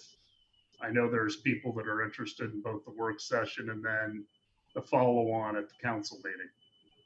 Mayor, we delayed making a final decision or recommending a final decision last week, simply because we wanted to give the governor the weekend opportunity to get us into phase 2. That did not happen. And we have followed the governor's guidance. And so there is no reason to think that we're going to be in phase 2 tomorrow. So we should cancel, reschedule later, because you all want to have an in-person meeting. And I think our feeling is that certainly by the next council work session, we should be in the phase 2. But I think we should cancel the meeting tomorrow. And I know one of the main concerns Mr. Horn had about the overall project, should we move forward, was working with Duke and, actually losing a placeholder in the process, because there's a lot of infrastructure that is critical for them to perform should anything go forward, whatever iteration we finally land on. But I did talk to Melissa Satius, which I know Mr. Councilmember Hamilton knows, I'm sure the vice mayor, but she's fairly high up with Duke, and she was going to look into it and make certain that we continue to have a placeholder. She's worked with the city before on many projects, to include the Capitol Theater, which I think was the last time we really had an issue bringing power into the downtown that was adequate to the needs. But I just want to make all of you aware of that. Councilmember Hamilton? Well, I know we've officially canceled it for tomorrow, but I know that when the city manager sent out the text Friday, stating that the governor had not instituted phase 2, I thought, we all got the text, and then I really, I agree, and I liked the vice mayor's response. I mean, we could all go together and sit at one table in a restaurant to eat. Why is it so difficult for us to be sitting on our dais doing our business? The governor's the governor's directions right now allow us to have Zoom meetings. It doesn't require our meetings to be via Zoom. You know, and if 8 or 10 of us can sit at one table in a restaurant having dinner together, how is that any different than us all sitting on the dais? We're further apart sitting on the dais than we would be at a dinner table. So I don't have a problem getting back in the chambers and being on the dais to do our business. You know, I understand the mayor has, or the governor has the power to not allow, you know, businesses to go to phase 2, but his directive for us governmentally, as a body, is only we have the ability to do Zoom meetings. We're not required to do our meetings by Zoom. So I'll be glad to listen to what everybody else says, but I'm ready to get myself back on that dais and do the business where we should be doing it. Vice Mayor. Well, I just didn't understand that. Why, and even if we wanted to have social distancing on the dais, we could sit every other chair and still get the council up there. But I guess that's probably a discussion that we should have, and I would like to see from Bill what his thoughts are on that. Well, I mean, I think we have done a very good job of modeling to the community our compliance with executive orders and their purpose and intent. And so the thought never occurred to me to you know, try and make an in-person meeting actually work. And I agree with Councilmember Hamilton. There are a lot of contradictions out there. We have always had them since the governor started issuing executive orders and the county has its executive orders. It does create some confusion as to what you really can do, should do.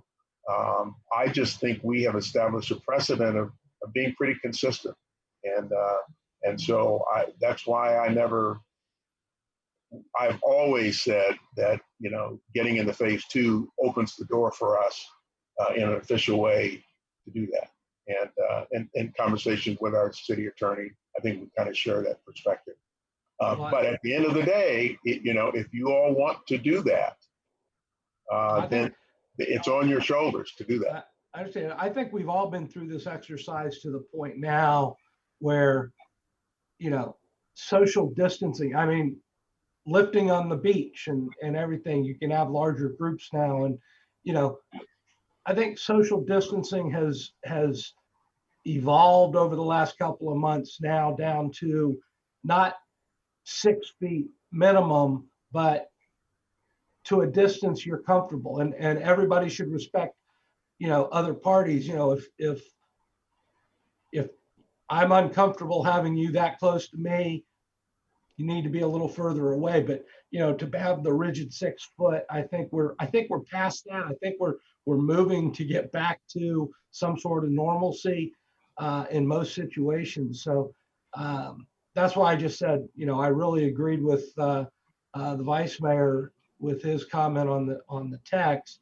And I thought, you know, like I said, the governor's directive allows us to meet via Zoom, doesn't require us to meet via Zoom. And I'm ready to give consideration to getting back on the dais. Let me open it up to Councilmember Beckman and Bunker, who haven't commented. Well, Councilmember Bunker. I think all of us are a little tired of Zoom, but I also think it's up to us to set an example. And I can see the point of Mr. Horn's suggestion that we wait till phase 2, because already people are out there, as with the case with the brown boxer, they're thinking we're back to normal. And we aren't yet. There's still concerns.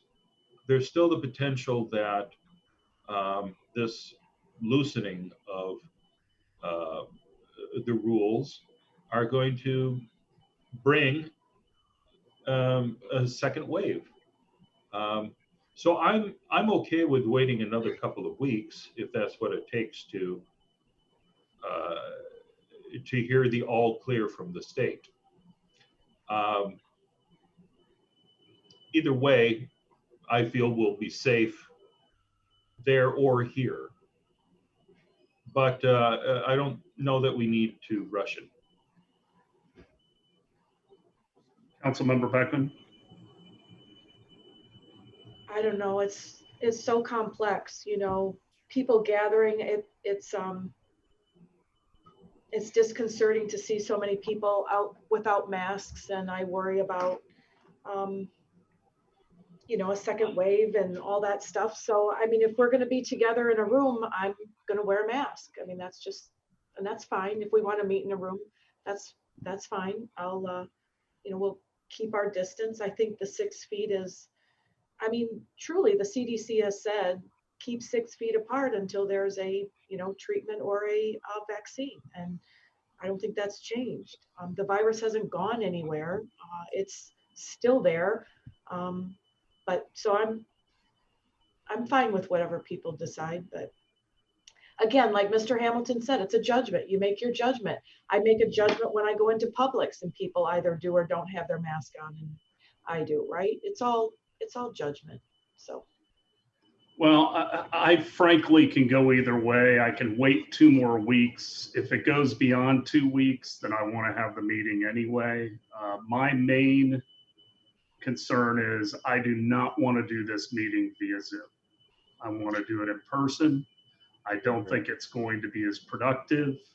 I don't think we're going to be able to express our opinions, our pros and cons and everything else.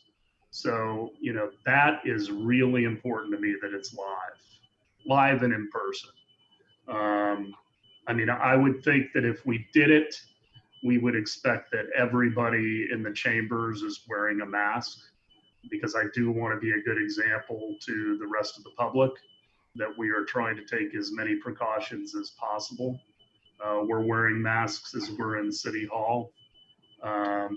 So, you know, I would prefer that phase 2 is open, and, you know, my main reason for going ahead this week was Duke. I think that's somewhat resolved. I can tell you if it's not allowed in 2 weeks by the governor, then I would recommend, or not that it's not allowed, I misspoke. But, you know, if we have not moved to phase 2 within the next 2 weeks, then I would say we go ahead and pull the trigger and have the meeting in person. Mr. Delk, if we decided to go ahead and have the meeting tomorrow, are all of the professionals that we were anticipating, are they still available? I believe they're still available, Mayor. We have not told them to cancel for tomorrow, but I certainly would like to do that as soon as possible, and then schedule for the, you know, what I would ask the clerk to do is take a look at the Tuesday morning after the next work session, just as we were set up to do it this time, and let them start getting that on their schedules, because we had you know, representatives of about everybody here planning to be here because of the importance of that, you know, the decisions that we need out of that meeting. So I think we'll be fine if you want to put it off for 2 weeks, and particularly if you know that Duke is going to hang in there with us for a little while longer. But we, you know, I think I would also agree with you that, you know, at some point we're going to have to make those decisions regardless. And fairly So it looks like I am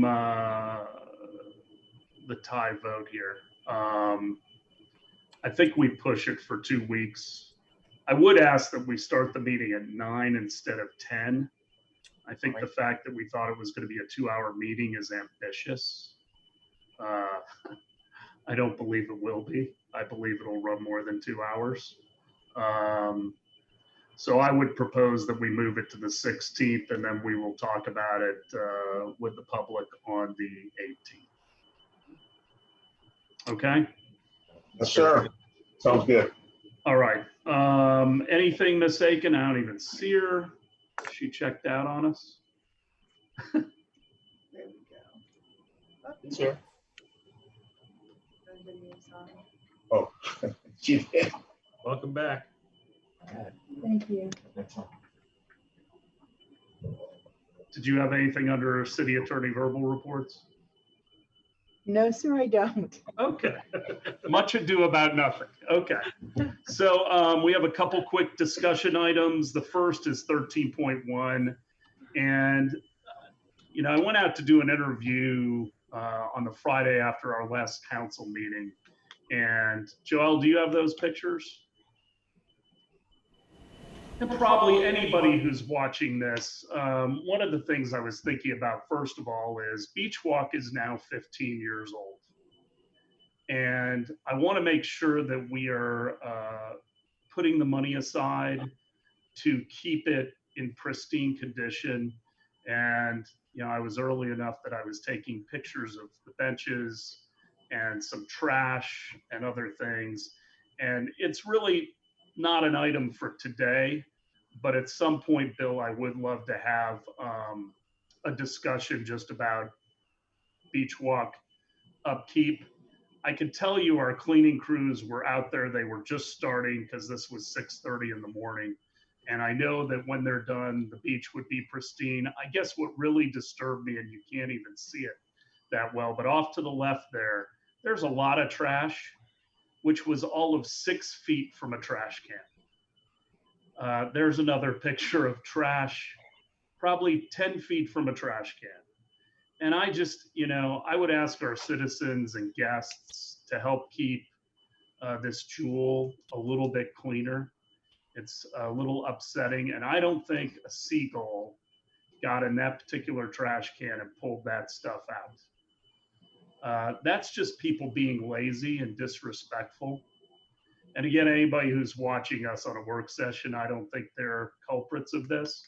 But I would like to have a discussion down the road about just our upkeep of Beach Walk and making sure that we don't get behind and that it really continues to just be a great asset for the beach.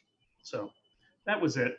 You may not have any questions or comments. I just wanted to show you a little bit of what I was looking at that particular day. Councilmember Beckman. I fully agree. And I've got a number of photos that would, you know, are horrifically worse than what you've got as far as some trash. And so I think it's a discussion to have. I've heard from a number of residents and even Clearwater Beach businesses about trash. And so I think we can do better and we can figure out ways to encourage visitors and residents to do better with that. Whether it's larger trash receptacles, because the photos you had, I can see those, you know, trash cans close by, but I also have photos where it is literally overflowing. You know, it's a significant issue in some The new vaults ought to help with some of that. That were prior to us coming on council, but it's still, I think, you know, public service announcements and other ways to get people just to think about it. I mean, I'll never forget the commercials that were run when I was a kid with the Native American riding a horse and looking at all the pollution, and that sticks with you for the rest of your life. And it was, you know, effective. Vice Mayor? Yeah, I was just going to mention the vaults, and I wanted to ask when. I thought they were scheduled to go in this summer, but I'm not sure what the, I'm sure it got delayed because of COVID, but Bill, do you know when that project was slated to go in? Can you hear me? I've lost my picture. Can you hear me? Yeah, we can see you and hear you. Okay, I can't see anybody. I have a blank screen. So Vice Mayor, you said, could you restate your question again? Yeah, the vaults, the trash vaults that were going to be, that we voted to put in on the beach. Yes, I believe they were going in this summer, but I will get you that date. It's not at the top of mind right now. Yeah, I'm sure it got delayed, but they seem like a good idea that would help in this situation. So the other thing I would say is that we did increase hotel rooms, and we're continuing to have some more hotels being built. I think that has introduced a much larger population of visitors. not to mention, our normal day trippers. And so our frequency of trash pickup may need to be adjusted to account for that additional population. So that's something we'll take a look at. Mr. Cater is coming up. Hold on, Art, they've muted you. You've got it now. Okay. Just want to share with you a little bit about our beach maintenance. We have our current level of service. We have 17 employees that maintain Sand Key, Clearwater Beach, and Memorial Causeway. We basically have worked 7 days a week. We have 10-hour shifts. There's 2 shifts, Sunday to Wednesday and Wednesday to Saturday, from 5:30 in the morning until 4 in the afternoon. This is supplemented on weekends by a crew of 3 people that we pay overtime on Saturday and Sunday, simply to empty trash cans and pick up trash, because we don't have enough personnel right now to do that. So we're paying overtime to do the very best that we can. Of the total 17 employees that we have, it takes approximately 3.5 to 4 full-time employees simply to do beach walk. Nothing else, no sand, nothing else. Now we do divide it up into crews. They have 5 members every morning. The first thing they do is to get out on beach walk and begin to blow off the sidewalks, take care of any spills, those types of things. Every morning they do, that's the first thing that they do. We also currently simply don't have, we actually requested, when Beach Walk was brand new, we requested 6 FTEs to maintain it. We did get 3, and we appreciate that for sure. But just wanted to let you know kind of the resources that we are putting in there. Currently, we have staff members that are on Beach Walk, like I said, every day, as well as all the other maintenance that they have to do, not cleaning the sand and the other things like that.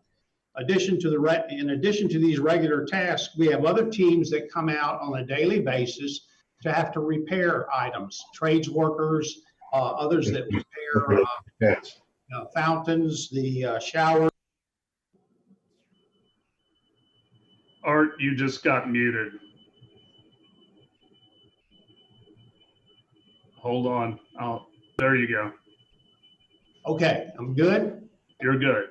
All right, whatever I said before, just don't worry about it. It wasn't that important. Okay, because I'm alone. The infrastructure, I wanted to share with you that, and I saw some of those pictures. I do want to say that the items that have been out on Beach Walk have been replaced or refurbished during the lifetime that it's been there. The City Council has been great at approving CIP or capital improvement projects to continue to maintain that. We have, we maintain the showers, the site furniture. We have completely removed the original site furniture. There's new site furniture that has been out there. It does need to be replaced now. We do have some of that site furniture on stock, and we'll be replacing it within the next 2 to 3 weeks, I would say. The light bollards, all the light bollards that were originally on Beach Walk have been removed, and now we have the concrete bollards that are out there. We do repairs on the wall. The landscaping has been changed out and repaired on several occasions, or replaced on several occasions. And the signage has also been refurbished and repaired as well. I think the biggest issue we have out there is the concrete walkways. Now, we stained them back in 2016, and I think the biggest thing that we can do is the restaining or repainting of all the concrete walkways. That is scheduled for fiscal year 2021. We actually have $150,000 now in a budget to do that. We need an additional $200,000, which we are requesting in next year's budget. With that, we would then stain the basically Beach Walk, and I think it would be looking a lot better. As far as the continued picking up of trash, I think anything we can do to share with the public to help us in that regard, it would be much appreciated. I think the other thing to note is that we do not have staff that is constantly on Beach Walk all day long. They basically come, they clean, and then they will come back and pick up trash. At some cities, you have people that maintain their important areas, like downtown Savannah or something like that, where you would have a staff member that is present all day long. We do not have that luxury here. Any questions? Any questions for Mr. Cater? See Assistant City Manager Maxwell wants to weigh in. Yeah, just to follow up on the Bolt conversation. Mr. Gloucester has expressed that next week, or probably most likely next week at the very least, they will start construction. He's meeting with the contractor this week. We also have a vehicle that was part of this the system. It is coming off the production line now and will be going up to Kissimmee to be refitted later this month. So sometime during the summer here, we should have it all good to go. Okay. Well, some of this is a budget discussion. And at some point I'll just divulge, I'd like to talk about parking fees and what the parking fees out on the beach pay for. I think it's a good conversation for citizens to hear. So I'd like to agenda that sometime too. And it can all be, a comprehensive discussion about how we maintain the beach walk, and the beach in total, and where some of the resources for that come from. So I appreciate you all taking a look at this and giving us an update. We'll move on to item 13.2, which is Councilmember Beckman. Yeah. So I would like us to continue to allow the public to phone in comments once we resume live meetings. I think that looking at COVID-19, we can have some positives, and I think by people having the ability to phone in comments and participate in our civic engagement that way is a good thing. And I know that some municipalities have had issues with Zoom bombing or inappropriate activities. I don't think we've had that, and until we do, or unless we do, I think it would be a good thing to continue on. I've heard lots of positives from people who are able to call in during the meeting. And I think, people who can't otherwise show up, they can't physically show up to speak, can continue to do so. Our meetings are held at 6 o'clock on Thursdays. A lot of times people are, running kids around or still working or in traffic. I just think it sends a positive message that we are willing to continue to use this new technology and welcome their participation. Comments, questions? Councilmember Bunker. So I believe you're talking about when we get back into chambers, because we're continuing to do it now while we're on Zoom. Do we have the technical abilities when we're in chambers to be hearing and responding to the phone calls? I'm assuming we're not going to be on Zoom once we're in the chambers.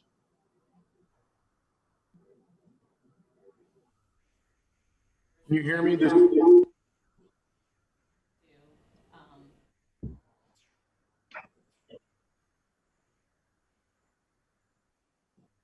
our broadcast platform is. Mr. Mayor, did you have something down? Muted. I can hear you. I can't hear you. Dan, we can't hear you. I think we need a new IT director. Just kidding.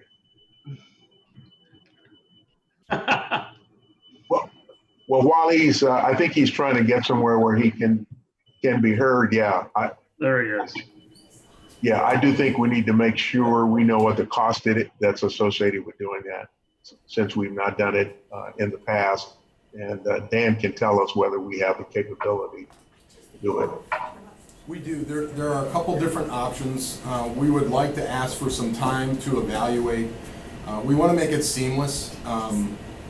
So we want to make sure it operates well from the dais, which is a different broadcast technology.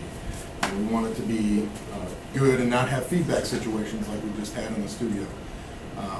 So if we had a month, I think by July, we could work it out, assuming we're back in the chambers by then.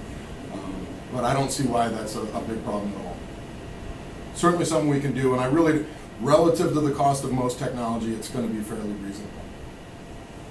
Okay, Councilmember Hamilton and then the Vice Mayor. Well, I understand, the thought of it, but I'm more old school. When we're in the chambers and for, forever, this has been, we conduct our business in the chamber. People that want to speak on an item can come speak in front of us. If they're not able to get in front of us, they've got plenty of time to send us emails and talk to us personally, phone calls. They have the opportunity to get in touch with us and voice their position prior to the meeting. I don't see the need to do this because I think you're going to just prolong meetings. We're going to prolong meetings for unnecessary reasons because you're just providing an opportunity for people who, and I'm going to use this as an example. I could be partially wrong, but I feel pretty sure I'm right. Our last meeting, when we were talking about the landings, I got the feeling that, and I understand their concerns, but I got the feeling that the people in the condominiums right there at the golf course, they were going around and knocking on each other's door during that meeting, say, hey, you need to call this number and talk. You need to call and talk. I don't think they were all just sitting there waiting to talk. I think, people were going around knocking on doors. And I just think, that's not the way we've done business before. I understand with the Zoom platform, it's an opportunity, but, I like to engage, but like I said, I think people need to, if they want to speak, they have the opportunity to come to us. They have other avenues in which to contact and get themselves heard without adding another layer of phone calls during our meetings. That's just my opinion. Vice Mayor.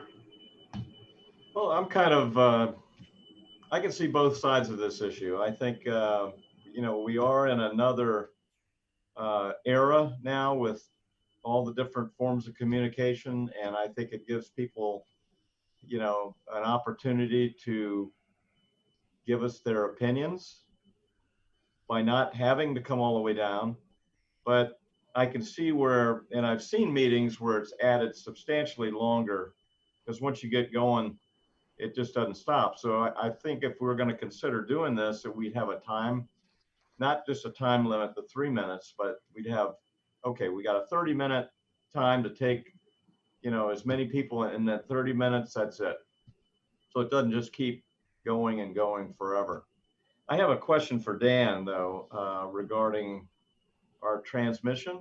It's kind of unrelated to the telephone, but when I did a tour of the studios, I noticed one of the things that was told to me that we actually film in HD, but in order to put it out on the TV channel that we have to modulate it down to not an HD signal. And I've seen some of the television broadcasts are horrible. You can hardly even make out who's up on the diet. Is that something that we can, what would be involved with just broadcasting? That's another thing. That's like old school, but can we broadcast in HD so we have a better clarity of our council meetings? I don't know that it's necessarily under our control with the cable providers and Spectrum. That was what was allotted to us. We can inquire. I don't know if there's additional cost involved in getting HD broadcast quality. Typically it is. This was the no-cost agreement that was provided to governments for purposes of public communication. But we can follow up and check. Yes, we are digital. Yeah, just check on and see what that would be, because I do know that the quality of the image that you can get, and a lot of people look at it on their cell phones and other devices as well as the TV. It's just, not very clear. Broadcast with the social media sites, Facebook, YouTube, as well as across our website is pretty clear. So it does work there, but for television broadcast, again, it's a different platform and it's a different broadcast technology. I'm not certain that that's all within our control, but we'll follow up. I think this is going to have to be something we're probably going to talk about at a council meeting. I have mixed feelings about this one. First of all, I'd want to know, Joelle, I don't know who would be most appropriate. I'd like to know other municipalities that did this prior to COVID-19 that actually had telephonic input from citizens, and, you know, what they've used as best practices, and also, you know, things they've learned. I believe in learning from other people rather than making my own mistakes. So I'd like to know the pros and cons of their experience. So again, Dan, if we do go through with this, you know, obviously you want to do some research. So I think we've got a little bit of time. I certainly don't think the telephone is new technology, but I will say that social media, in my opinion, which if we want to put that under this moniker, has not made us a better society. I think we are a worse society because of social media. In fact, I think we're miserable. The things that people put on Facebook and Twitter and email oftentimes, because there's distance between the sender and the recipient, I think oftentimes is despicable and cowardly, I'll go so far as to say. And I will tell citizens, I'm happy to engage and respond, but if you send something anonymously, you're not going to hear from me. I mean, even if I have an email, if you're going to do something, own it, and put your name on it. So that is kind of my hesitation in doing this, is that it allows people to sit in the cheap seats and participate. Now, if somebody has a disability and can't make it down to City Hall, they do have email and other ways. And I would even be, you know, open if we can identify that they have a handicap to allow them to call in. But otherwise, I think people should come down to City Hall, and if they care enough about an item, they probably ought to speak to us in person. We do have thresholds that we put into place in our society. You have to go out and get petition cards to run for the Clearwater City Council. You can't buy in. You've got to actually go out and get the petition cards. And there's a reason we put a hurdle. And so that's kind of my reasoning why I wouldn't be for it. I'm always for more communication and making it easier on citizens. But I do think there has to be some level of buy-in from citizens as well.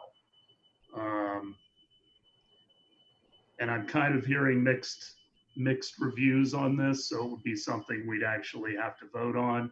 So I would recommend that staff do a little more research about municipalities that have instituted this, the technology that would be necessary, the cost involved, and then again, how we're going to identify people that are going to be on the phone, because I think we still would want to require the same things that we do of somebody who shows up in person.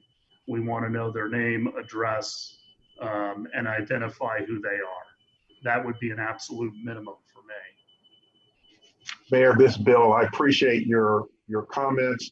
I have a sensitivity to the work that has to transpire on the back end. The technological improvements are certainly stand on their own, but sometimes, you know, there is some staff efforts that has to be done and managed and monitored on the back end that no one anticipated goes along with that. And I would just, as an overall comment, ask the council to kind of keep that in the back of your minds as we pursue enhancements, recommendations, suggestions, because as a city government, we provide services through employees providing those services for the most part. And so that's where some of the technology on the front end looks good, but on the back end, there is some staff work that has to always occur to make it happen.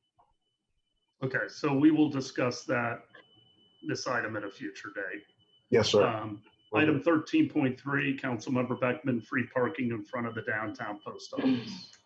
Yeah, I've gotten some comments from residents as well as my own personal experience. And I just believe that we have a post office down there where there is no free parking designated for people using that. I'm assuming it's a federal building. I didn't do enough research to find out if the federal government owns that building or. It does. Okay. But I just think, our taxpayer dollars go to support that. They go to support, our county buildings where we have some free 4-hour parking when people go into county meetings, and we don't charge people to park at our library when they come to our meetings. And I think it would be great to have, 4 designated spaces out there for, 15 minutes or half hour to go in and use that post office.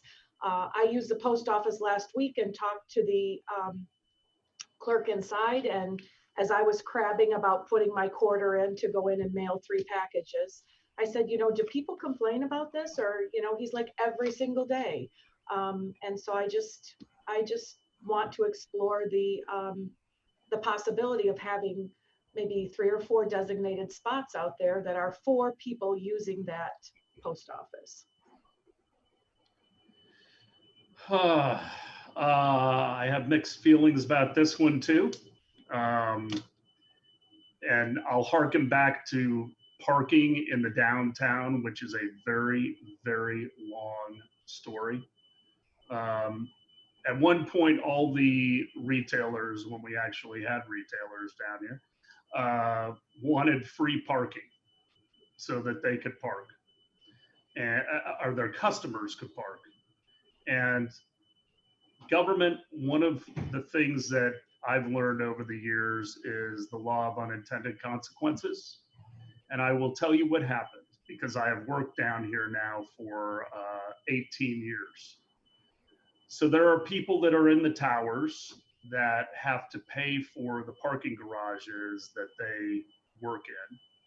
And when we moved to free parking, what happened is a lot of that staff parked there literally for the entire day, so that they didn't have to pay in the parking garages. So then we increased the parking from free to 10 cents because the retailers didn't, they didn't like the unintended consequences. So then we went to a dime, which still wasn't enough. So people were still parking there, and they were taking breaks every hour to go down and put a dime. Then we had some of the employers in the towers, including my own, by the way. And in my office, we had some secretarial staff that was taking about a 7-minute break every hour to go feed the meter at a dime. So then we moved it to a quarter, which alleviated that issue. If we make it free in front of the post office, why not other businesses? I don't think it's a huge burden to pay, I think you can put in a dime, can you not, Bill? Yes. For, fractional amounts of time. Yes. But I don't know if that's that big of an inconvenience or that big an expense. Now, if you got a ticket or somebody else got a ticket, I understand them being upset about it, but I don't know. It's a $20 ticket, because I got one at the holidays. Yeah, it's a $20 ticket. And the guy inside said, it's that they watch it. The city, parking enforcement watches that area. It's a revenue generator, which is all good. But it's the idea that it is an establishment that has a quick in and out. It is a taxpayer supported, or we help support that. And I just think of, 15-minute or 30-minute in and out. It can still be monitored by our parking enforcement, perhaps be a revenue generator for people who abuse it. But, you know, it's just a little thing. I've heard it from other people, and I just thought I would mention it. Okay, other comments from the council? Councilmember Hamilton? You're muted, sir. I'm not going to pick a side in this one more than the comment I'm going to make right now. You spoke earlier about having a more lengthy discussion and presentation about what our parking revenues pay for, how we collect them, and everything else. And I think this could be part of that discussion at that time. That would be my position right now. Okay. Councilmember Bunker or the Vice Mayor? Councilmember Bunker. Well, I've always believed that government buildings should have free parking. It gets really difficult downtown because there is such a huge lack of parking. It's one of the reasons why I never go to the post office downtown anymore. I go to a different post office where there's plenty of parking. So I don't know how we can work around that solution, because as the mayor says, if you free up those spots, there's no way to guarantee that those will only be used by people going to the post office. Maybe if there were free spaces in a nearby parking garage, like if we have some spaces in Station Square or wherever that people can use. But I do generally believe that government agencies should provide free parking. Vice Mayor? Well, you pretty much said it in a nutshell, because I've been involved with this for probably 20 years with the DDB, with the DCMA, and going back and forth.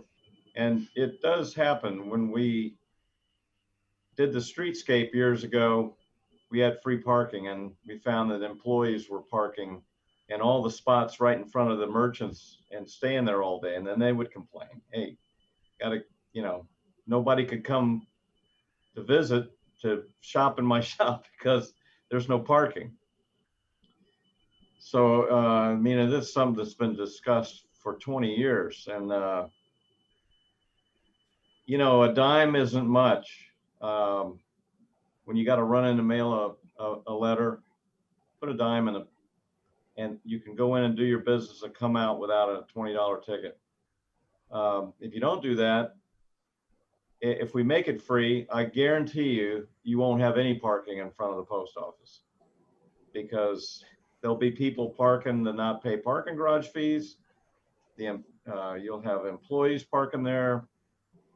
And unless you tell me how you can monitor that and keep that from happening, I mean, we've talked about employee lots, maybe taking some of our areas that we have downtown and making an employee lot and giving a sticker for employees to park free. That way it may, it's been discussed so many times. And unfortunately it's a federal building, but it's a very small amount. You don't have to put $5 in to go mail a letter. You put a dime in, and then you're not going to get a ticket. Unfortunately, that's kind of my position on it. Councilmember Hamilton? Well, like I said, and I guess Mr. Horn can weigh in on this. I don't know if we have an update. We've actually tried to relocate the downtown post office, because there's some business people and entrepreneurs in our community that see that building as having unbelievable potential as a catalyst for downtown development. Problem is, we can't get the federal government to be realistic about what they need in return for that building. And I'm sure if we could get that part of it done, if we locate another location, we'd be able to provide free parking on site for people going in to use the post office. But And I'm wondering is if that's not the angle, if we want to get back on that horse, Bill, and see if we can't entice the federal government into vacating that property, and let's find them another spot in the downtown core for their post office. Councilmember Hamilton, the last time we were on that horse, the Postal Service executive advised us that they would require that we build them a new post office. Mm-hmm. And at that time, and this was several years ago, it looked like we were looking at something close to a $22 million post office, because building them a new post office obviously meant that it would come with all of the features that would help them provide postal service at the highest level. And of course, the council at the time wasn't really interested in building a new post office for the post office. So that was what the precondition was back then. I don't know what it is today. We'd have to check and see if they still have that kind of a precondition. But clearly, and we pushed it as far as we could, they want a new post office. And I mean, I would love to get someone from the post office, the postal department, whatever you want to call it, in front of us to explain to us why they need all that. Because, you know, yes, this post office on Cleveland Street 50 years ago was the central Clearwater post office. The post office out on Belcher Road is now the central post office for the city of Clearwater. This is a satellite location. And I have a very hard time believing that a satellite location of a post office costs $22 million. I'd love for them to explain to me how it costs $22 million to build a limited service satellite office for their services.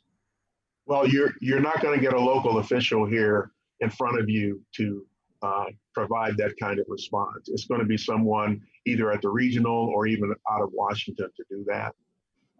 So again, it was surprising to us that we had to build a new post office as a minimum. So even if it's not $22 million, mm-hmm. you know, it's a new structure. Well, I mean, so we didn't even have the.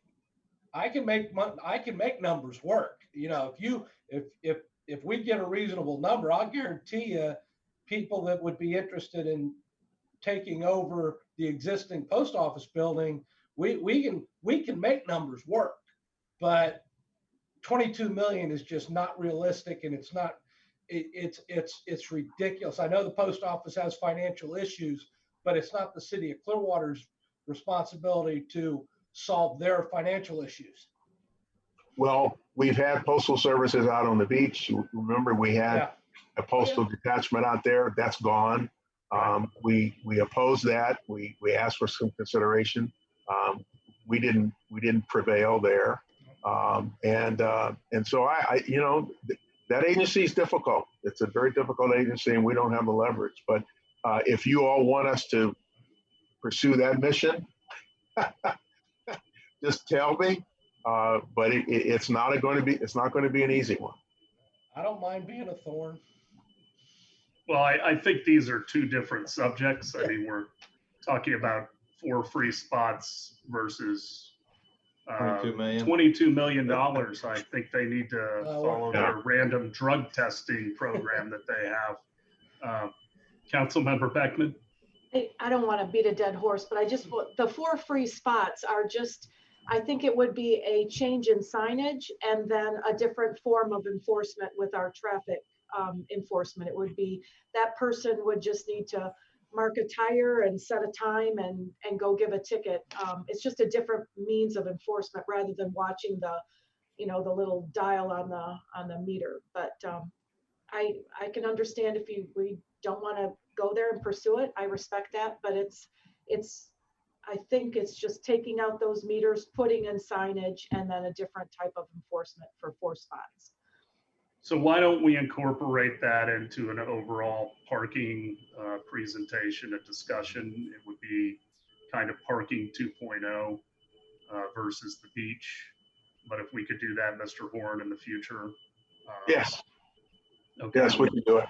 I had some thoughts, some additional comments, but I won't share those right now. So yes, we'll incorporate that. Okay. Anything else, council? All right. Councilmember Beckman. I just, in the vein of transparency, I just want to say it's, you know, one of the platforms that I ran on was increasing civic engagement. And I just want to, you know, I want to be clear that I'm a champion for that. I thoroughly enjoy it. Even, you know, some of the people that come and comment at every single meeting and have, you know, some real creative ideas, I appreciate their 3 minutes. There's nothing stronger than hearing a person's voice in their commentary. And I am fully prepared to sit here for 5 hours, you know, every other Thursday or our Thursday meetings to allow for unlimited civic engagement and commentary. I think that's, you know, something to be celebrated. And it's true, when people show up, it's usually because they have a complaint and they don't like the way something's going. We don't have 3-hour meetings where people come and sing praises, but it's just the nature of what gets people engaged. And I'm all for that, for hearing every voice for as long as it goes. And I would tell you, if there's, you know, some kind of movement to put a limit on the amount of time for public comments, I think that's not something I would be for. Well, first of all, I don't think anybody is trying to quell public comment. And again, I don't want to be characterized if we don't do the call-ins in That's that fine. way. I agree. That's fine. Okay. I got it. Because we're not limiting them coming to City Hall. We're limiting the way in which they can interact to one way that we've never done it in the past. And just because we haven't done it in the past doesn't mean it's not a good idea. But there are a number of different outlets that people can take to comment to the council. And I think you've seen I'm pretty responsive to people in email. Absolutely. They don't wait very long for a response. No. But I mean, this is something that we'll discuss after staff brings it back. We do currently have a rule, just so you are aware of, for the amount of public comment on any given agenda item, that we can vote with the majority of the council to suspend and extend, but that has existed for a very long time. Yes. That's on one item, and is it about 30 minutes maximum? It's an hour. Oh, an hour, okay. So it doesn't come into play very often, but I can't recall when we had a time previously where we shut it down. You will find when you get to a very contentious item where there are people on both sides that often the comments do become redundant. And I've always asked respectfully, you know, if you have something new to say, we'd love to hear it. At some point, you kind of ask for a show of hands of how many people are for or opposed, which gives, I think, the council a little bit of guidance. It doesn't necessarily mean that's the way we, you know, the vote falls, but we do try to do that. Okay? Okay, great. All right, well, I look forward to seeing everybody on Thursday. Good work session. Did you have something else to add, Bill? Yeah, can I just weigh in on that just a little bit? Sure. From an administration perspective, because we have been engaged in meetings that ended at midnight and 1 o'clock during my tenure. I gotta honestly say, from an administration perspective and employee perspective, that's not something that I would be excited about doing. Simply to have people go on and on and on and on and draw out meetings to that length of time. There is no bigger champion on public engagement than me. But I will tell you, trying to make decisions, the council trying to make decisions at midnight and 1 o'clock after having sat for 6 hours, 4 to 6 hours, I don't think that's a good path to take. That's why that 30-minute rule, part of why that 30-minute rule was created, was to give the council some flexibility in how you would handle some of that feedback. So I hope I didn't offend anyone, but I just couldn't resist, Mayor, at least expressing our concern about that. Okay. Ms. Aiken, you want a bite? No, sir, thank you. All right, very good. Well, good meeting. Thank you all. And we'll see you all Thursday.